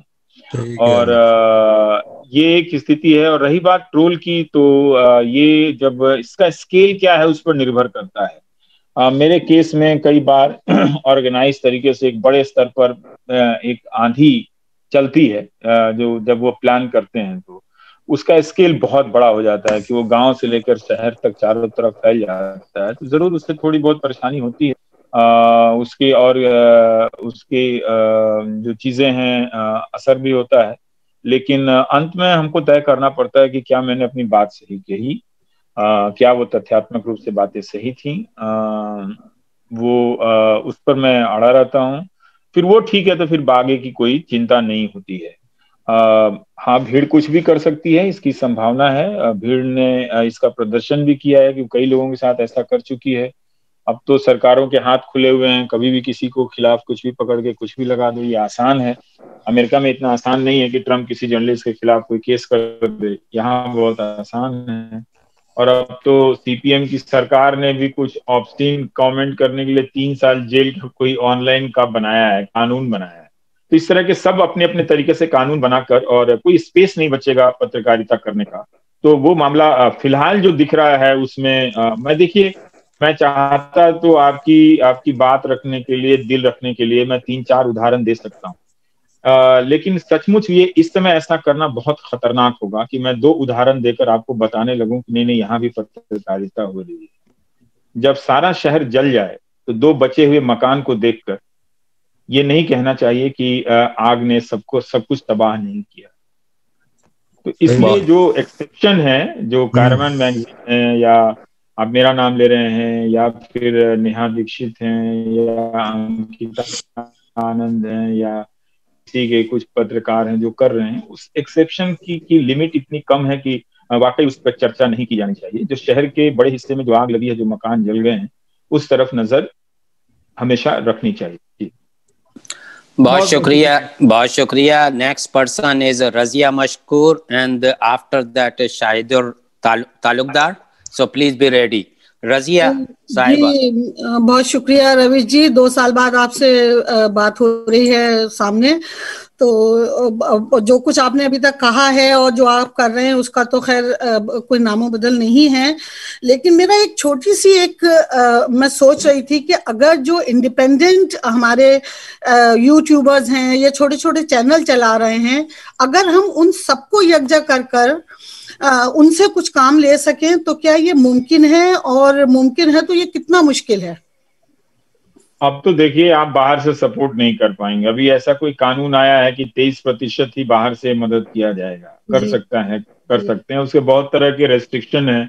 तो इस तरह से कानूनी कागजी कार्रवाई सारे लोग नहीं कर पाएंगे। कोई जो इंडिविजुअल है वो उसमें उतना एक्सपर्ट नहीं है या उतना करेज नहीं करना चाहेगा कि कहीं कागज में ही कोई चीज पकड़कर किस पे भरोसा करेगा, कौन उसके अकाउंट में पैसा डाल दे और उसके अकाउंट में किसी ड्यूबियस लोगों से पैसा डलवा के फिर इंक्वायरी करने के नाम पे 6 महीना तक उसको इस कोर्ट से उस कोर्ट घुमाया जाए, तो वो एक रिस्क है। सबका एक जगह जमा होना तो मुश्किल है। ये तभी होगा कि जब कोई स्ट्रक्चर बन जाए और वैसा कोई बड़ा बिजनेसमैन हो जो इसमें इतनी हिम्मत हो कि वो लड़ जाए। इतनी किसी में हैसियत सब में है, लेकिन इतनी किसी में हिम्मत नहीं है। तो इसलिए ये संभावनाएं बहुत कमजोर होती जा रही हैं। इंस्टीट्यूशन का, अदालतों का अगर सपोर्ट मिलता तो भी बात होती। अब आप हाथरस केस में देख लीजिए, कफील खान को देख लीजिए कि इलाहाबाद हाईकोर्ट ने कह तो दिया कि इल्लीगल एनएसए लगाया गया, लेकिन हुआ क्या? 6 महीने तो कफील खान जेल में रहे ना। उस डीएम का तो कुछ भी नहीं हुआ कि जिसके फैसले से 6 इल्लीगल आरोप लगाए गए। तो वो थोड़ा मुश्किल है कि, और उससे वो हो भी जाएंगे तो अल्टीमेटली आपको जर्नलिज्म का एक इकोसिस्टम होना चाहिए कि जिसमें कोई एयरफोर्स कवर कर रहा है, कोई आर्मी कवर कर रहा है, कोई डिफेंस कवर कर रहा है, कोई होम मिनिस्ट्री कवर कर रहा है और फिर खबरों को खोज रहा है। तो वहां उन सब जो ऑफ रिकॉर्ड ब्रीफिंग का जो सिस्टम था, कोई अधिकारी बता देता था, वो मॉनिटरिंग इतनी सख्त हो गई है कि अब वो चाय पी लेंगे लेकिन किसी प्रकार की बात नहीं करेंगे। तो सूचनाएं बहुत ज्यादा ड्राई हो गई हैं, टाइट हो गई हैं। तो उसमें इन सब विकल्पों से बहुत ज्यादा हासिल नहीं हो पाएगा जब तक कि हम इस जो मेन स्ट्रीम मीडिया है, जिस पर आप अपना ट्रस्ट, विश्वास डालती हैं और उस विश्वास के बदले आप पैसा डालती हैं, तो उस पर जब तक हिट नहीं होगा तब तक इनको कोई फर्क नहीं होगा। सुधार होना होगा तो उसी सिस्टम से होगा। और अगर दूसरा सिस्टम है, जैसे जिन एक्सेप्शन की बात मैं नहीं करना चाहता ताकि वो किसी तरह का मुगालता ना पैदा हो जाए, उनके बड़ा होने में, ताकतवर होने में, उनके रीच बड़े होने में बहुत वक्त लगेगा। थैंक यू रवीश जी। शाहिद और Talukdar, and after that is Fayyaz and then Tariq Farooqi. So Shahid, please unmute yourself. मेरा क्वेश्चन ये है कि जिन न्यूज़पेपर्स या टीवी चैनल्स को हम समझते हैं कि समवॉट गुड, न्यूट्रल, अनबायस्ड है, जैसे एनडीटीवी, द हिंदू और कैरावान, वी ऑल रियलाइज कि इन लोगों का रीच बहुत कम है, आउटरीच बहुत कम है, and it's getting even narrower. तो इन लोगों का आउटरीच कैसे बढ़ाया जाए? क्या कोई बिजनेस मॉडल या कोई थर्ड पार्टी सपोर्ट सिस्टम जिससे सब्सक्रिप्शन बढ़ाया जाए, ऐसा कुछ सोचा जा सकता है? भारत जैसे देश में जैसे आप फर्ज कीजिए कि न्यूयॉर्क टाइम्स, उसको ग्लोबल सब्सक्रिप्शन मिलता है और उसके बदले वो जर्नलिज्म भी करता है। भारत में अगर आप सब्सक्रिप्शन दे भी देंगे तो क्या ऑर्गेनाइजेशन में इतने सारे फिर नए रिपोर्टर्स को डालना, जर्नलिज्म, न्यूज गैदरिंग पे खर्च करना उस पैसे का, ये उनको डिसाइड करना पड़ेगा। और अब तो लोग करते हैं थोड़ा बहुत सपोर्ट, और इतना उसका रीच कम हो गया, इतना कॉस्टली हो गया है कि मुश्किल है, वो आसान नहीं है। लेकिन अगर सोल्यूशन के लिए देखें तो यही सब सोल्यूशन है कि लोग सब्सक्रिप्शन लें, और जो मेन स्ट्रीम की मीडिया है जो कहने के लिए है, सिर्फ आप आदत के कारण पढ़ते हैं, आप उनका सब्सक्रिप्शन विड्रॉ करें और आप जो लोग जितना भी कर रहे हैं उनको मजबूत करें ताकि वो 1 से 2 हो जाएं, 2 से 3 हो जाएं, 3 से 4 हो जाएं। इस सिस्टम का इको बनना चाहिए। और लोग भी महसूस करते हैं, और भी लोग जो इस रिजीम के सपोर्टर लोग हैं वो भी महसूस करते हैं कि भाई हमने इसलिए वोट नहीं दिया था कि प्रेस ही खत्म हो जाए, क्योंकि नौकरियां उनकी भी गई हैं, उनके भी पैसे एयरलाइन कंपनियों ने नहीं लौटाए हैं, उन्हें भी, वो भी फीस नहीं दे पा रहे हैं बच्चों के, लेकिन वो चाहते हैं कि मीडिया में इसकी चर्चा हो तो सरकार कुछ करे, वो भी बहुत परेशान है। पर आप जब बहुत पैसा देकर रीच बढ़ाने का प्रयास करेंगे तो वो बहुत डूबियस मामला है। जो केबल नेटवर्क का जो मामला है वो इतना आसान मामला नहीं है, आपका सारा पैसा डूब जाएगा, वो ले लेंगे आपसे पैसा, उसका कोई रेट सिस्टम नहीं। वो फर्जी रेटिंग टीआरपी का हाल आपने देख ही लिया है, किस शहर से आपका चैनल गायब हो जाएगा। आजकल तो डीएम भी अपने एक मामूली ऑर्डर से चैनल का प्रसारण रोक देता है कि सांप्रदायिक सद्भावना के नाम पर वो एक जिले में आपका चैनल आया ही नहीं, बंद कर दिया। तो इस तरह से बहुत तरह के इसमें इंस्टीट्यूशनल बैकअप नहीं है, ट्रांसपेरेंसी नहीं है इस नेटवर्क में, केबल चैनलों के डिस्ट्रीब्यूशन के नेटवर्क में, जहां आप पैसा दें और उस पैसे के बदले आप ये एक्सपेक्ट करें कि आपने जो केबल चैनल लॉन्च किया है उसका डिस्ट्रीब्यूशन वो लोगों के घरों तक पहुंचता है, बहुत मुश्किल है। और इतना सारा पैसा, इतना जब तक एडवर्टीजमेंट का सपोर्ट नहीं होगा, कंपनियां ही एडवर्टाइज नहीं करेंगी वो डर की वजह से। इसलिए वो नफरत फैलाने वाली चीजों में एडवर्टाइज ज्यादा करती हैं, वहां उनको डर नहीं है, लेकिन अगर वो हमें एडवर्टाइज करने के लिए आएंगी तो उन्हें डर लगने लगेगा, पता नहीं किस वजह से। जी thank you Ravish sahab. Faiyaz and then Tariq Farooqui. Faiyaz, are you there? Faisal. Nadeem sahab ने लिखा है कि aren't you very very pessimistic. देखिए मैंने कहा, हमारे उस्ताद ने कहा था नदीम साहब की बकरी पाल लेना लेकिन मुगालता मत पालना। तो मैंने पूछा ये क्या हुआ? बोला बकरी पालोगे तो कुछ बिजनेस भी कर लोगे दूध से, या उसको बेच के कुछ कमा लोगे, मुगालता पालने से ये भ्रम हो जाएगा। जो हालात है वो तो मुझे बताना पड़ेगा, मैं कैसे झूठ बोलूं कि हाँ हाँ आप चिंता मत कीजिए, ऐसा नहीं होगा। क्या सांप्रदायिकता नहीं फैलाई गई? क्या लोगों में उसका जुनून नहीं है? क्या आपको इस मीडिया को देखकर लगता है कि जर्नलिज्म कर रहा है? कल क्या करेगा उसकी बात मैं नहीं जानता हूँ, आज तक का हिसाब देख के मैं बता रहा हूँ कि वो नहीं करेगा, उसके बस की बात नहीं। ये पेसिमिस्टिक नहीं, ये ऑप्टिमिस्टिक, या इसको कहें ऑप्टिमम रियलाइजेशन, जो भी है कि आपका प्रेजेंटेशन है वो है, तो ये पेसिमिस्टिक बात नहीं है। Thank you. Fayyaz, are you there? No, he's not there. Yeah, Assalamualaikum. Sorry. Okay, go ahead.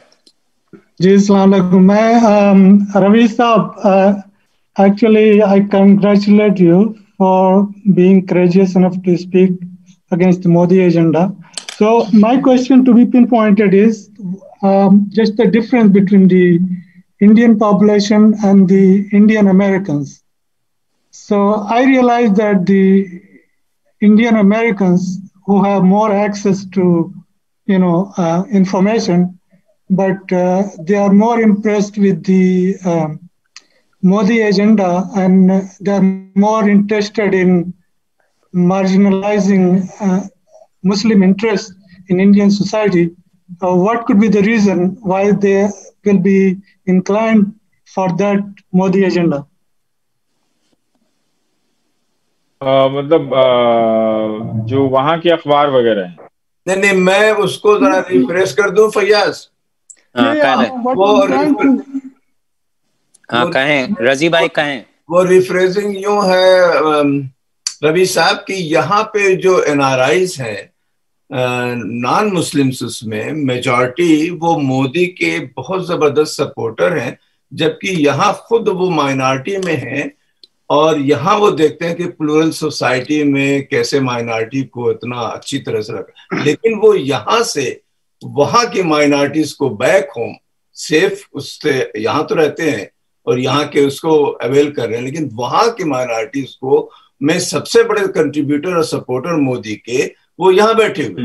हमारे उसका कारण ये है कि बहुत मेहनत किया है आरएसएस ने वहाँ के रहने वाले लोगों को। जब कोई आप विदेश में होते हैं तो अपने कल्चर, रिलीजन को अलग तरीके से याद करते हैं, अपने गांव को अलग तरीके से आप याद करते हैं, तो वो एक पवित्र भावनात्मक रिश्ता होता है सबका अपने पास्ट से। लेकिन उस पास्ट पे इन लोगों ने बहुत काम किया है, डिस्टॉर्ट भी किया है, और लोगों को मोबिलाइज भी किया है। ये सचमुच, मैं अटलांटा में था तो एक सज्जन से बातचीत में जब वो मिलने आए एयरपोर्ट पे, तो मैंने यही कहा कि आप इस देश में आए हैं और इसके सिस्टम के बेनिफिशियरी हैं। इस देश में जब आप आए तो ये कमाल की बात है कि तब आप कुछ भी नहीं होंगे, आज आपके पास सब कुछ है, आवाज है और आपकी हैसियत है। लेकिन सोचिए कि ये देश कैसा था और इसका सिस्टम कैसा था कि आप अपनी जेब के चौराहे पे, और कोई आप इस बात की फिक्र नहीं थी कि कोई आपकी जेब से वो पैसा लेकर भाग जाए। उसने आपको किसी हिकारत की नजर से नहीं देखा, बल्कि अपने ही अवसर में से आपको भी अवसर दिया और आप बड़े बने। आप क्यों वो सपोर्ट करते हैं? कम से कम अगर आप ऐसा ही सिस्टम भारत में बनने के लिए सपोर्ट करें तो मुझे बात समझ में आती है। राजनीतिक दल का आप समर्थक हैं, बिल्कुल ठीक बात है कि आप बीजेपी को सपोर्ट करते हैं, इसमें कोई बुराई की बात नहीं है। आपको कांग्रेस पसंद नहीं है क्योंकि कांग्रेस ने आपको अपील नहीं किया, लेकिन आप भारत में तो कम से कम वैसे सिस्टम को डिमांड कीजिए कि अदालत हो या फिर उसका हेल्थ सिस्टम हो, ये सब पाइन दिखा सकें और खड़े हो सकें एक मौके पर आने के लिए। उनके पास कोई जवाब नहीं। अफसोस की बात यह है कि उन्हें उन तक, लोगों तक फैक्ट्स नहीं पहुंचाए गए हैं, बातें नहीं पहुंच रही हैं। और मैं यकीन के साथ कह सकता हूं कि उनमें से कुछ लोगों को छोड़कर ज्यादातर लोग इसी प्रोपेगेंडा के शिकार हैं, मासूमियत में। वक्त किसके पास है कि वो 10 वेबसाइट पर जाकर न्यूज को सर्च कर रहे हैं या देखें, और वो 10 वेबसाइट पर जाएंगे तो सब जगह न्यूज उसी तरह से ड्राई कर दिया गया, कंट्रोल करके लिमिटेड कर दिया गया, तो उन्हें सूचनाएं मिलती नहीं है उनके पास। तो बेस्ट तरीका ये है कि आप लोग जब वहां पर हैं तो आप अपने घर बुलाएं, उनके घर जाएं, उनसे बात करें, उनसे कम्युनिकेट करें कि भाई हम सब इस एक अजनबी मुल्क के बेहतरीन सिस्टम के बेनिफिशियरी हैं, तो क्यों ना हम लोग यहां से मिलकर अपने मुल्क में राजनीतिक दलों पर दबाव बनाएं कि इतना आसान ना हो कि किसी को फर्जी मुकदमे में फंसा दिया जाए, इतना आसान ना हो कि किसी को खबर लिखने पर जेल में बंद कर दिया जाए। हम और आप भले एक दूसरे को पसंद ना करें, मगर इस अमेरिका में देखा है कि ट्रंप को व्हाइट हाउस में घुसकर सवाल पूछने वाले को आज तक किसी ने जेल में बंद नहीं किया। तो ये आप लोगों को आपस में वहां पर बातचीत करनी चाहिए। अगर आप किसी कार्यक्रमों में टकराते हैं तो उनसे पूछना चाहिए। पर ये बात तो है, ये दुख है कि उन्होंने खुद बाहर के लोगों, दुनिया की हर बेहतरीन चीज का फायदा उठाया और अपने हिंदुस्तान, अपने वतन के लिए ऐसे सिस्टम को नहीं चाहा। हम कितना फख्र करते हैं कि भारतीय मूल के लोग वहां पर चुनाव जीतते हैं और वाइस प्रेसिडेंट के पद पर पहुंच जाती हैं, लेकिन हमारे देश में देखिए कि हम कितने कमजोर होते चले जा रहे हैं। इसलिए कि अगर हमने सिस्टम बनाया होता ना तो कोई भी आके चुनाव लड़ता, जीत जाता, उतने हम कमजोर या भरभराते नहीं। पर अब ऐसा हो गया है। एक सवाल किसी ने पूछा, क्या यहाँ जीनोसाइड हो जाएगा? मुझे नहीं लगता कि ऐसी स्थिति आएगी। उसका स्टेक बहुत ज्यादा है। जो मकसद है वो सिर्फ इतना है कि हम पावर में बने रहें। कंट्रोल तरीके से ये घटनाएं मॉब लिंचिंग की हुई हैं, कभी अब बहुत दिनों से नहीं हो रही है, कभी हो सकती है। पर जीनोसाइड थोड़ा सा एग्जैजरेटेड है कि इसमें समाज का स्टेक ज्यादा है और पॉलिटिकल पावर के ग्लोबल इमेज का भी है। तो शायद वो स्थिति ना आए, तो उससे लेकर चिंता करने की जरूरत नहीं है। जी थैंक यू रवीश साहब। कोशिश तो यहाँ जारी है क्योंकि जल गया है। खैर जी, तारिक फारूकी साहब। Thank you Ravi sahab, it was very very good and we learned a lot. मेरा 2 छोटे छोटे क्वेश्चंस हैं। एक तो अभी एनआरआई का था, let's take you back to India. हमारे नेबरहुड में वहाँ पे जो भी कंट्री रेडिकलाइज्ड हुआ, those countries have not done very well. हमारे मतलब कि we can see all the examples. हम जो उन्होंने अच्छा स्टार्ट किया था फॉर सो लॉन्ग, अब हम उसी उनकी जानिब क्यों जा रहे हैं जो कि फेल्ड स्टेट्स कह सकते हैं जिनको। That's question number 1। Question number 2, आप पेसिमिज्म की बात कर रहे थे, तो आप ये बताइए कि वहाँ पे इंडिया का यूथ और कॉलेज एजुकेटेड लोग आर दे एज रेडिकलाइज्ड जो कि जैसे कि बाकी लोग हो गए हैं? Back to you sir.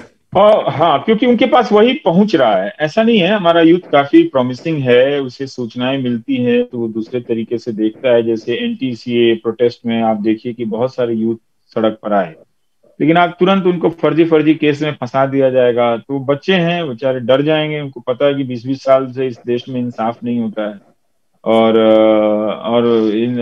उनके सारा कैरियर बर्बाद हो जाएगा, तो उनका स्टेक ज्यादा है। और यूनिवर्सिटी का स्तर बहुत खराब है। हमारे जो प्रोफेसरान हैं वो उन्होंने अपने क्लासरूम में भी ठीक से मेहनत नहीं की, कुछ को छोड़कर, और किसी ने क्लासरूम से बाहर मेहनत नहीं की। ये जो मोहब्बत की लड़ाई है एक खूबसूरत दुनिया बनाने की, ये घर बैठकर भी हो सकती है, लेकिन सिर्फ घर बैठकर लड़ने से नहीं होगी, सबको बाहर भी निकलना पड़ेगा। तो लोगों ने मेहनत नहीं की अपनी जान। इतिहास की इतनी भूख है इस देश में, इतने बड़े बड़े हिस्टोरियन हुए, वो सिर्फ अपनी कम्युनिटी तक, उनमें से कुछ ही थे जो दूसरे कम्युनिटी या अपने प्रोफेशनल कम्युनिटी से बाहर जाकर पब्लिक इंटेलेक्चुअल बने। बहुत लोग बहुत अच्छा रिसर्च और नॉलेज करते हुए अपने क्लासरूम तक ही महदूद रहे। अगर उन्होंने अपनी जानकारी अपने यूनिवर्सिटी के कैंपस में ही लोगों तक पहुंचाई होती, क्योंकि ये एक खुराक है, हर किसी को अपने अतीत के बारे में जानना है। अगर हमने उन्हें सही इतिहास नहीं बताया, वो गाइड और कोचिंग की कुंजी की किताबें पढ़कर पास होने वाला जो समाज है, वो इतिहास को व्हाट्सएप यूनिवर्सिटी से ही रिलेट करेगा। क्योंकि हमने जो तैयारी की थी पिछले 60-70 सालों में एजुकेशन सिस्टम को खराब कर, उसके क्वालिटी को खराब कर, ऐसा नहीं था कि इस वक्त ही पॉलिटिकली खराब लोग अपॉइंट किए जाते हैं, उस वक्त भी पॉलिटिकल निहायत ही खराब बेवकूफ लोग डिपार्टमेंट में भरे गए जिन्होंने अपना काम अच्छा नहीं किया। तो वो जो स्टूडेंट पढ़कर 3 साल निकला है, वो दरअसल पढ़कर नहीं निकला है, वो पास होकर निकला है। अगर पढ़कर समझदारी के साथ निकला होता तो इन सारी सूचनाओं को वो कंटेस्ट करता, एक्सेप्ट करता, वो अलग बात है। लेकिन यहाँ चिंता की बात है कि बिना कंटेस्ट किए उसको वो एक्सेप्ट कर रहा है। जी, thank you so much. The Maharaj Ansari साहब, और उसके बाद हैं जमाल साहब, MS जमाल साहब। सो महराज अंसारी साहब, प्लीज अनम्यूट योरसेल्फ। यहाँ 11:31 हो रहे हैं। जी, मैं यही कहने वाला था। इसलिए आप जो है बहुत ही ब्रीफ में जवाब दीजिए। राज साहब नहीं, फिर मूव ऑन। MS जमाल साहब। Next person is Saba Syed.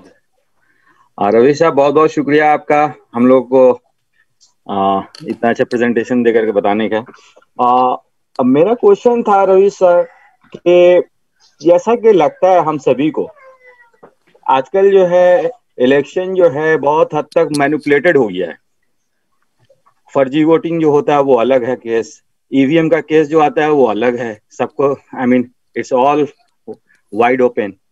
And उसके बाद उस स्टेज को भी अगर पब्लिक जो है डिफीट कर देती है तो DM कंट्रोल रूम में जो है चेंज कर देते हैं इलेक्शन रिजल्ट को। और इसका जीता जागता एग्जाम्पल जो है बिहार इलेक्शन है अभी। ग्राउंड पे इट वाज ऑलमोस्ट क्लियर के महागठबंधन की सरकार कम से कम 150 सीट तो लेके आएगी। अगर अनकंट्रोल में अगर हो जाए। आप प्लीज जमाल साहब सवाल पूछिए। अब इतना लंबा नहीं कर सकते, टाइम की शॉर्टेज है ना। जी। तो ये इलेक्शन मतलब इस तरीके से कंट्रोल किया जा रहा है और पब्लिक को पता है, तो पब्लिक इसको लिए प्रोटेस्ट क्यों नहीं कर रही जैसे CA के लिए प्रोटेस्ट कर रही थी? थैंक यू, समझ गए आपका सवाल। जी। बस सूचना ही नहीं है पब्लिक के पास जाए। पब्लिक इस तरह से ऑर्गेनाइज तरीके से, उसको तो कोई चाहिए कि जब तक कोई राजनीतिक दल प्रोटेस्ट नहीं करेगा, हर चीज में स्पॉन्टेनियस प्रोटेस्ट नहीं होगा। लेकिन जिन 2-3 विधानसभा चुनावों के नतीजे बदले गए या सर्टिफिकेट नहीं मिल रहा था, उन सबको लेकर बाद में जो राष्ट्रीय जनता दल ने हंगामा भी किया और बाद में कुछ 1-2 में नतीजे भी बदले। जो मैनिपुलेशन है वो इंफॉर्मेशन के लेवल पर ज्यादा मैनिपुलेशन है कि अपोजिशन को गायब कर दो, तमाम तरह की चीजों को गायब कर दो।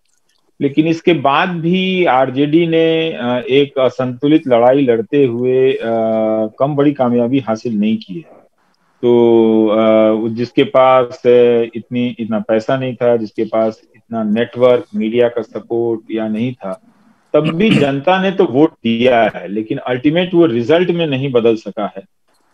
जरूर आंख बंद करके किसी भी सिस्टम पर भरोसा करना तो गलत होगा, पर और हार्ड फैक्ट की जरूरत है। वो राजनीतिक दलों को ही लेकर आना पड़ेगा, जो विरोधी दल है। अगर वो नहीं लड़ेंगे इस डेमोक्रेसी के लिए, चुनाव के मैदान में किस तरह की चीजें रिग की जा रही हैं, अगर वो ठीक से बताएंगे नहीं, मीडिया अब जाके पता भी नहीं करता है, तो हम और आप सिर्फ परसेप्शन पर इन सब बातों पर करेंगे और लोग बहुत हल्के मिलेंगे इसको। पर जरूर इस बार बिहार चुनाव में ऐसा हुआ है कि 2-3 सीटों पे तो हमने देखा कि बाद में उनको सर्टिफिकेट दिया गया या रिकाउंटिंग हुई। अभी भी लोग सवाल पूछ रहे हैं कि पोस्टल गिना जाता था तो कहीं पहले गिना गया, कहीं बाद में गिना गया, ये ऐसा क्यों हुआ? इन सब सवालों के जवाब तो नहीं है। अब कुछ ऐसे आ जाएंगे जिसका कोई मतलब नहीं है, सिर्फ कहने को जवाब है। जी शुक्रिया साहब। नेक्स्ट पर्सन इज सबा सैयद, और सिर्फ 10 मिनट और हैं, उसके बाद जो लोग सवाल पूछ रहे हैं अब जो है वो एंटरटेन नहीं किए जाएंगे, क्योंकि रवि साहब ने खुद कहा है कि 11:30 बज रहे हैं, और इसलिए जो कुछ मैं लोगों के नाम नोट कर चुका हूं वही जो है सिर्फ सवाल पूछे जाएंगे। सबा सैयद, उसके बाद है इरम गुल। सबा सैयद जी, मेरा सवाल यह है कि इतनी जल्दी हमारी डेमोक्रेटिक इंस्टीट्यूशन टूट कैसे गई? क्या इसकी बुनियाद मजबूत नहीं थी कि चंद सालों में बिल्कुल ही खत्म हो गई? अच्छा सवाल है। बुनियाद उतनी मजबूत तो नहीं थी, लेकिन हाँ लड़ने वाले लोग थे। लेकिन ये इसलिए भी टूट गई कि वो अब नहीं लड़ रहे हैं, क्योंकि पहले जनता लड़ती थी इंस्टीट्यूशंस के लिए भी, उसमें जागरूकता होती थी, उसमें कई तरह की आवाजें थी। जिस तरह से आईटी सेल और प्रोपेगेंडा के जरिए सोसाइटी को एक तरफा बनाया गया, और वो एक तरफा बना रहे इसलिए उसको एक धर्म का मुलम्मा उस पर चढ़ा दिया गया। तो सिस्टम को भी लगा कि पब्लिक सपोर्ट अब नहीं है, सिस्टम को भी पब्लिक सबको, डेमोक्रेसी में कोई भी एक दूसरे के बगैर खड़ा नहीं हो सकता है। कुछ समय के लिए खड़ा हो सकता है, लेकिन सबको एक दूसरे का वो चाहिए। लेकिन आप देख लीजिए कि सुप्रीम कोर्ट को लेकर भी कितनी आलोचना हो रही है। खुद सुप्रीम कोर्ट के जज ही वापस बाहर आए थे ये कहते हुए कि अंदर हालात ठीक नहीं है, लेकिन उन्हीं में से एक चीफ जस्टिस बनते हैं और राज्यसभा में चले जाते हैं। तो इस तरह से लोग छले गए हैं जरूर। बहुत ही बुरा हाल है। मतलब ये एक जो चीज जो सुप्रीम कोर्ट के जज बाहर आए हो प्रेस कॉन्फ्रेंस करने के लिए कि हमारे ऐतिहासिक दायित्व कि हम जनता को बताएं कि क्या हो रहा है, वही जाकर जनता पर एक ऐसा कानून थोप कर चले गए और राज्यसभा की मेंबरी ले ली, कभी कभी बात नहीं की, कुछ नहीं किया। तो ये सारी चीजें जो हैं, हालात जो हैं, वो हर तरह के शक और सवाल को बहुत ज्यादा मजबूती तो देते ही हैं। किरदार में बहुत कमी है, तो इसलिए लोग झुक जाते हैं।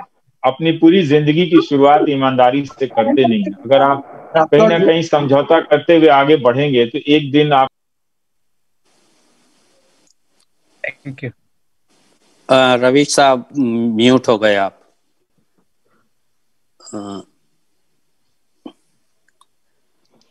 जी मैं म्यूट नहीं हूँ। ठीक है, thank you so much. Ali Rizvi साहब काफी उत्सुक हैं आपसे सवाल करने के लिए, उसके बाद जो है रफी अहमद साहब हैं। अली रिजवी आपका जवाब दे चुके हैं वो, लेकिन आप और पूछ लीजिए।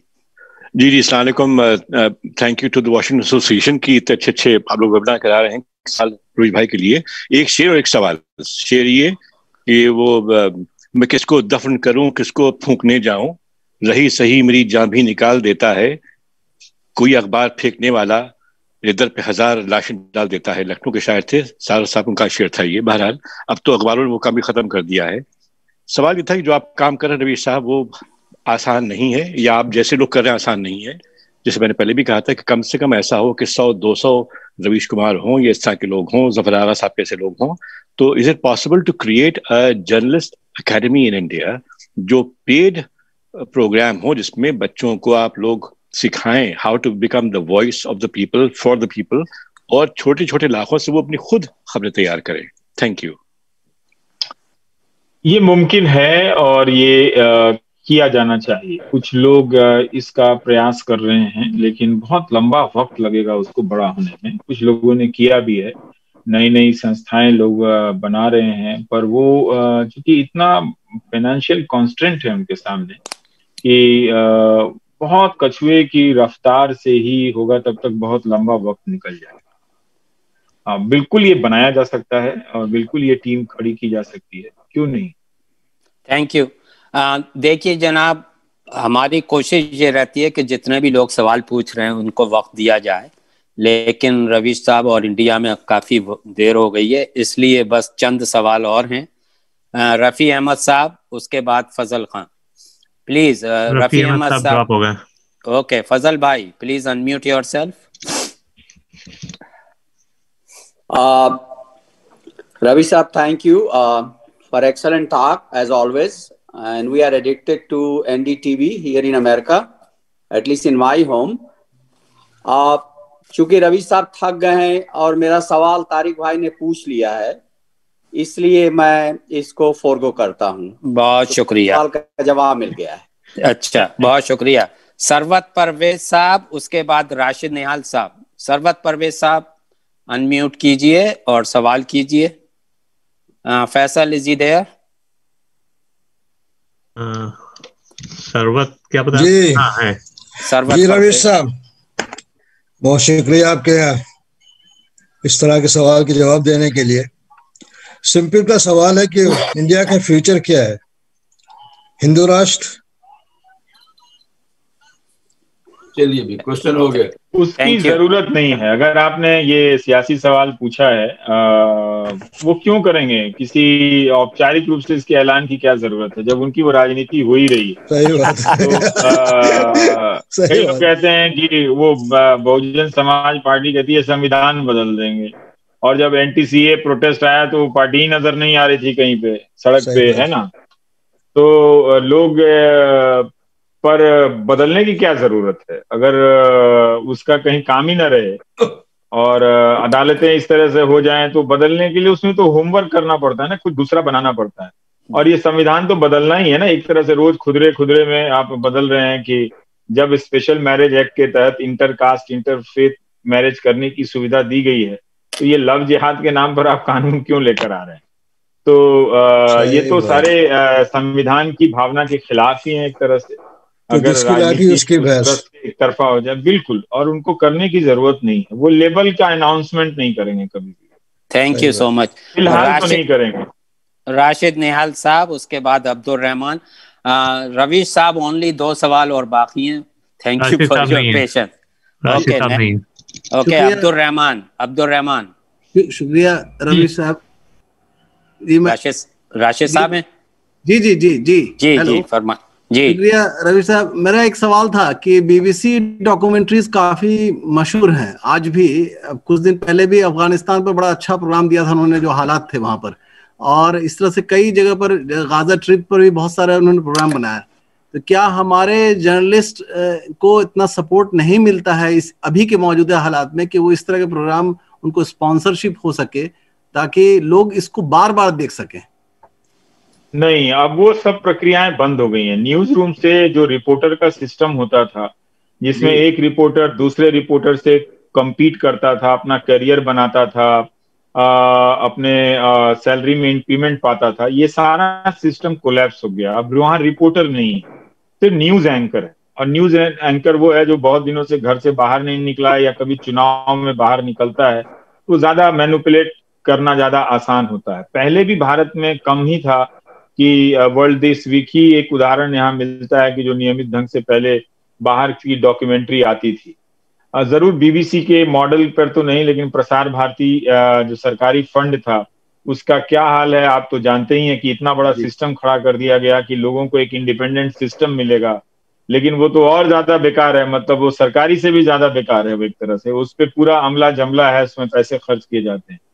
अब तो मामला बजट का भी है, और बजट अगर आप दे भी दें तो वो करेंगे नहीं, क्योंकि उन्हें जरूरत नहीं है। उनका काम है पॉलिटिकल पार्टी का काम करना। अब वो अपना कहने के लिए वो न्यूज बिजनेस में है। वो सरोगेसी वाला पूरा प्रिंसिपल यहाँ लागू होता है, क्योंकि उसका ट्रस्ट है कि हम और आप अभी भी इस मुगालते में हैं कि आप न्यूज चैनल देख रहे हैं, या अब तो आप इसलिए देखते हैं कि ये न्यूज चैनल है तो दिखा कैसे रहा है, क्या कह रहा है जी। तो अब आप उसकी कॉपी चेक करने के लिए देखते हैं, ना कि आप उसे इंफॉर्मेशन सीख करने के लिए देखते हैं।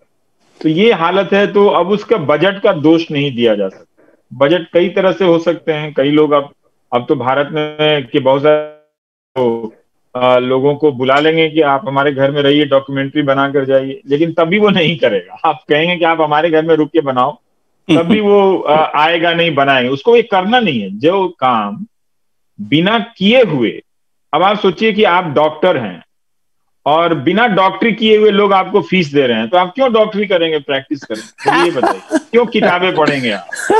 क्यों सुबह सुबह उठकर 500 पन्ने की किताब लेकर बैठेंगे और पढ़ेंगे, जब लोग आपके दरवाजे पे फीस डाल के चले ही जाते हैं? या वेरी नाइस।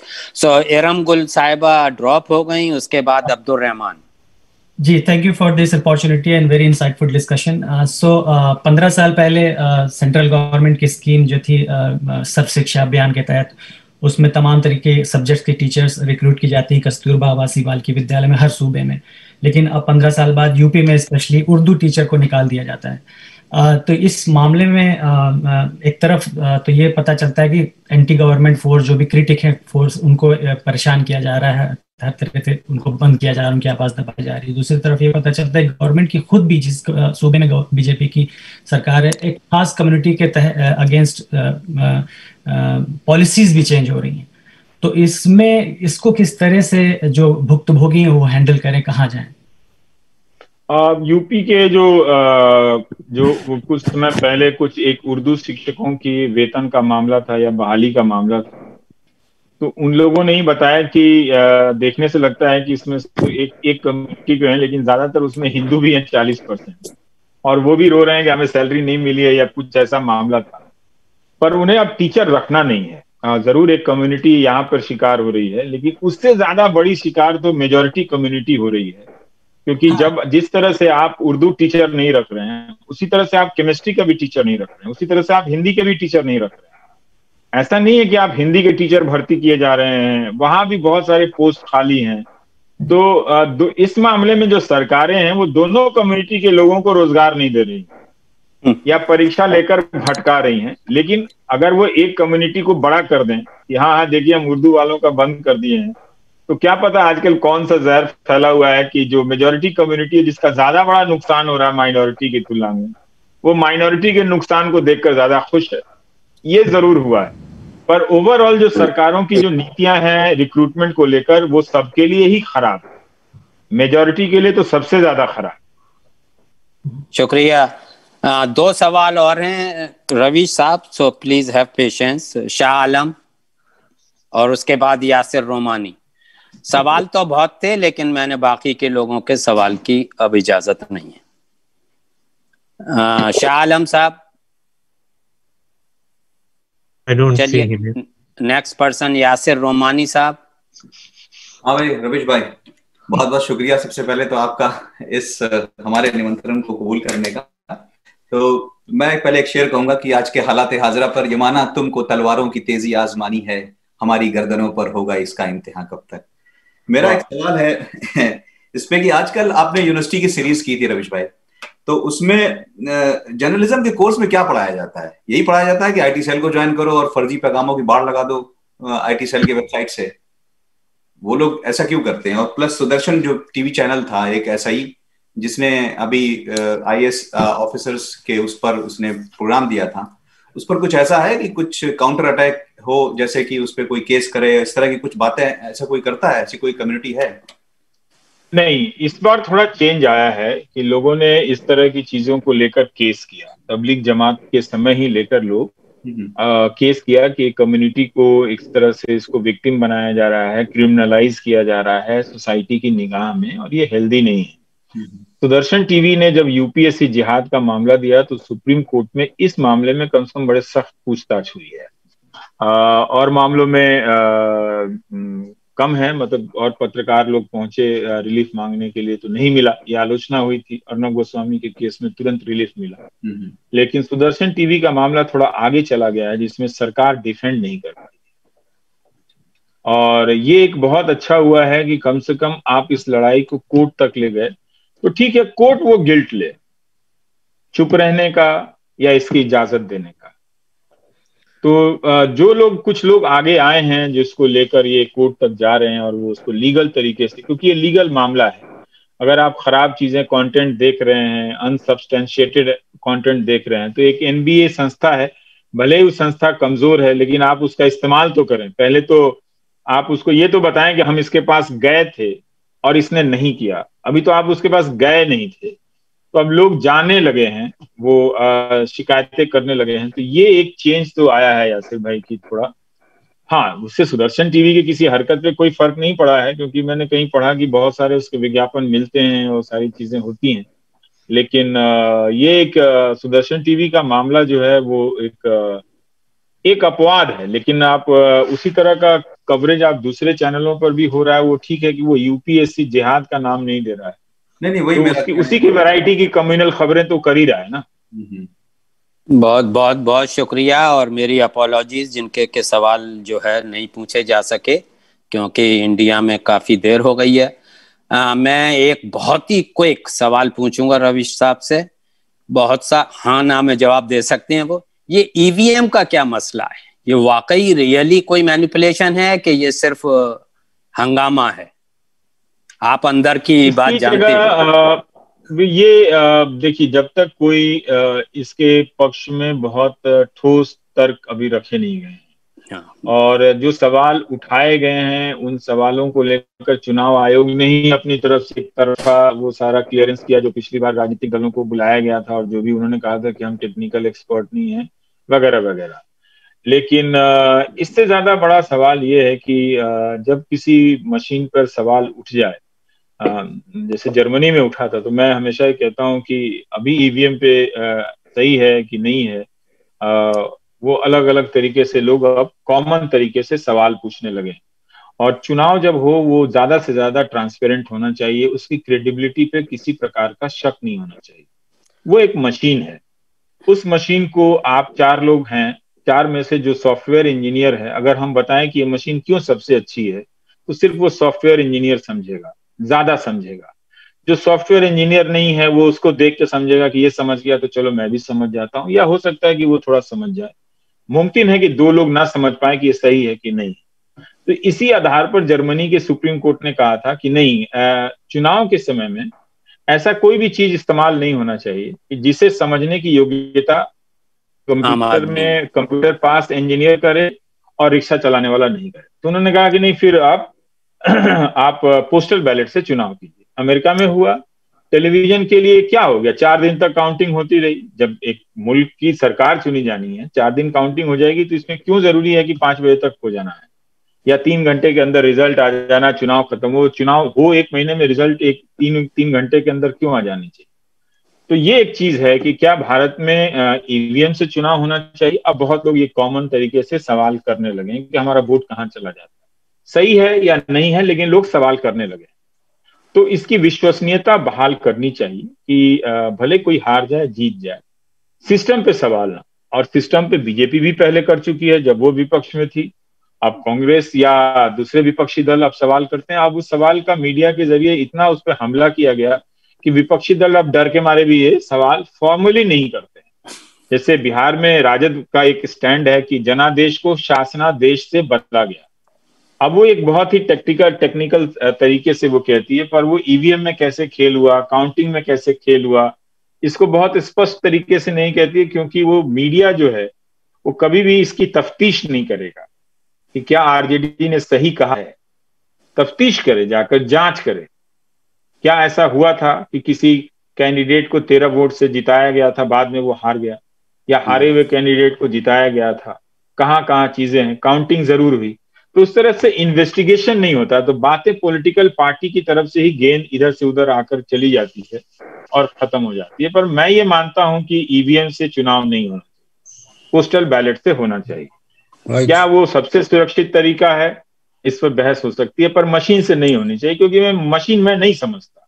अब आपने एक और मशीन लगा दी है वीवीपैट, इसका मतलब है कि आप खुद ही आप कन्विंस नहीं है, कल वीवीपैट के बाद एक और लगा देंगे आप वहां पर, फिर एक चौथा लगा देंगे वहां पे, तो कितनी पर्ची कितना बटन लगाए। तो हम एक स्टैंप लगाते हैं, जब अमेरिका जैसा देश स्टैंप पे चुनाव कर सकता है तो भारत भी करे, जापान भी कर सकता है। जब उन्होंने सारी चीजें कर ली हैं तो चुनाव व्यवस्था में क्यों नहीं कर ले, तो रोज ही कर ले, 5 मिनट का काम है उनके लिए सब करना।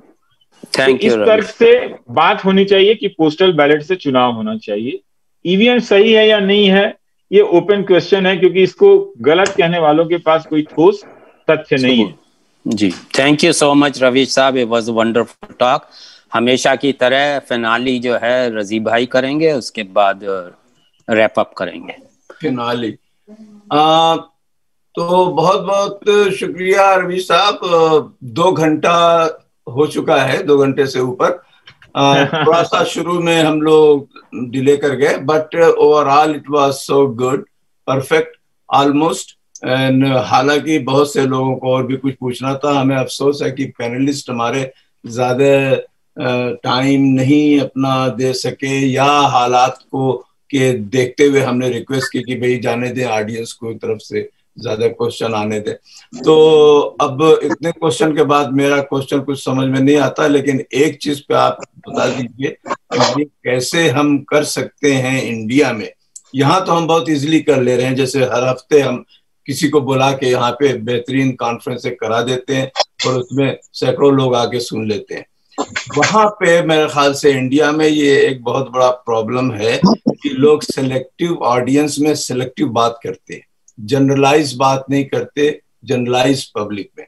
तो क्या वहां पे कुछ ऐसा हम जिसे थिंक टैंक का कंसेप्ट यहाँ पे है कि इतने लोग एक्टिविस्ट फैले हुए हैं, इतने अच्छे जर्नलिस्ट आप जैसे लोग हैं, क्या उनको इकट्ठा किसी फोरम पे, किसी प्लेटफॉर्म पे हम कर सकते हैं, और उसके लिए जो जरूरतें हम मुहैया भी हम शायद कंट्रीब्यूट भी कर सकते हैं कि वहां पब्लिक अवेयरनेस को बढ़ाया जाए। ये जो अननेसेसरी दरार और दीवार बनी है, पहले तो इंडिया में यही हिंदू था, यही मुसलमान थे, तो वो नहीं थी, उसको खराब कर दिया गया। जिसको बनाने में हम कुछ मदद यहाँ से कर सकते हैं, या यहाँ की अगलीनेस दिखा सकते हैं कि जो हमारे एनआरआईज वहां पे क्या कर रहे हैं जो इंडिया के लिए इतना बड़ा, तो हम भी उसको काउंटर करने के लिए इंडिया में एक मोर सेकुलर फ्रेमवर्क दे सकते हैं, कुछ ऐसा कर सकते हैं। आप इस पे कुछ रोशनी डालें। जो कानूनी अड़चने हैं, अब उसके लिए आपके सामने बहुत रास्ते बंद हो गए।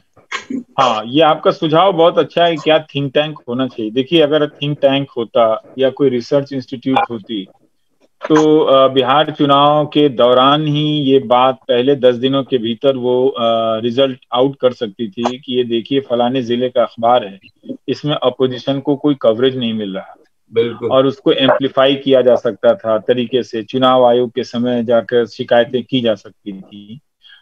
इसकी जरूरत तो है, इस तरह से जरूर उसमें रिसोर्स और लोग चाहिए, रिसर्चर चाहिए, वो टीम चाहिए करने वाले, लॉयर्स के बैकअप चाहिए, क्योंकि बहुत तरह के मुकदमों में उलझाया जाता है। एक तो ये अच्छा सलाह है ही, लेकिन आप लोगों को वहां पर लोगों से मिलना चाहिए, इंडियन कम्युनिटी जो बाकी जो मेजॉरिटी कम्युनिटी है, और उससे बात करनी चाहिए, सीधा सवाल पूछना चाहिए कि बताइए कि ये क्या है ये, और वो लोग जो लोग शेयर कर रहे हैं, इस तरह की बातों को फैला रहे हैं, उनके साथ जाइए, उनके साथ डायलॉग एस्टेब्लिश कीजिए और उनसे बातें कीजिए, और बातों की हो सकता है कि वो आपकी बातों को सुनने के बाद थोड़ा सा मौका दें अपने आप को भी।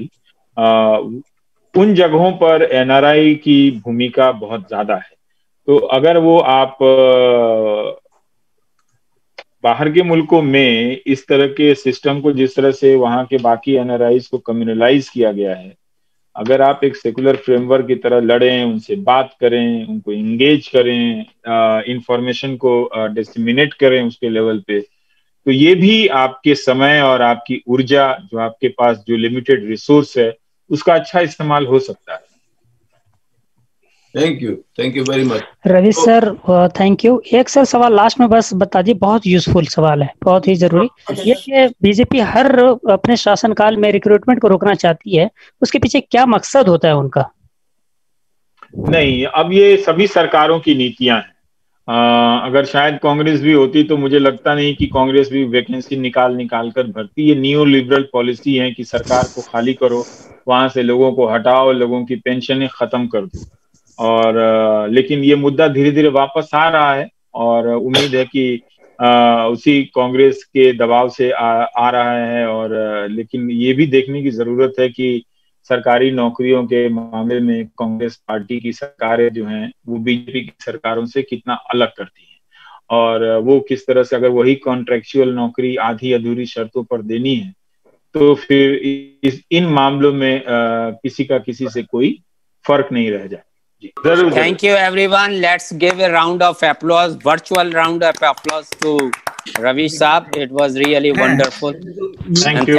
Thank you so much, Ravi Saab. And thank you, बहुत बहुत शुक्रिया आप सभी का। Thank you यासिर भाई। Thank you. Thank you everyone. Thank you.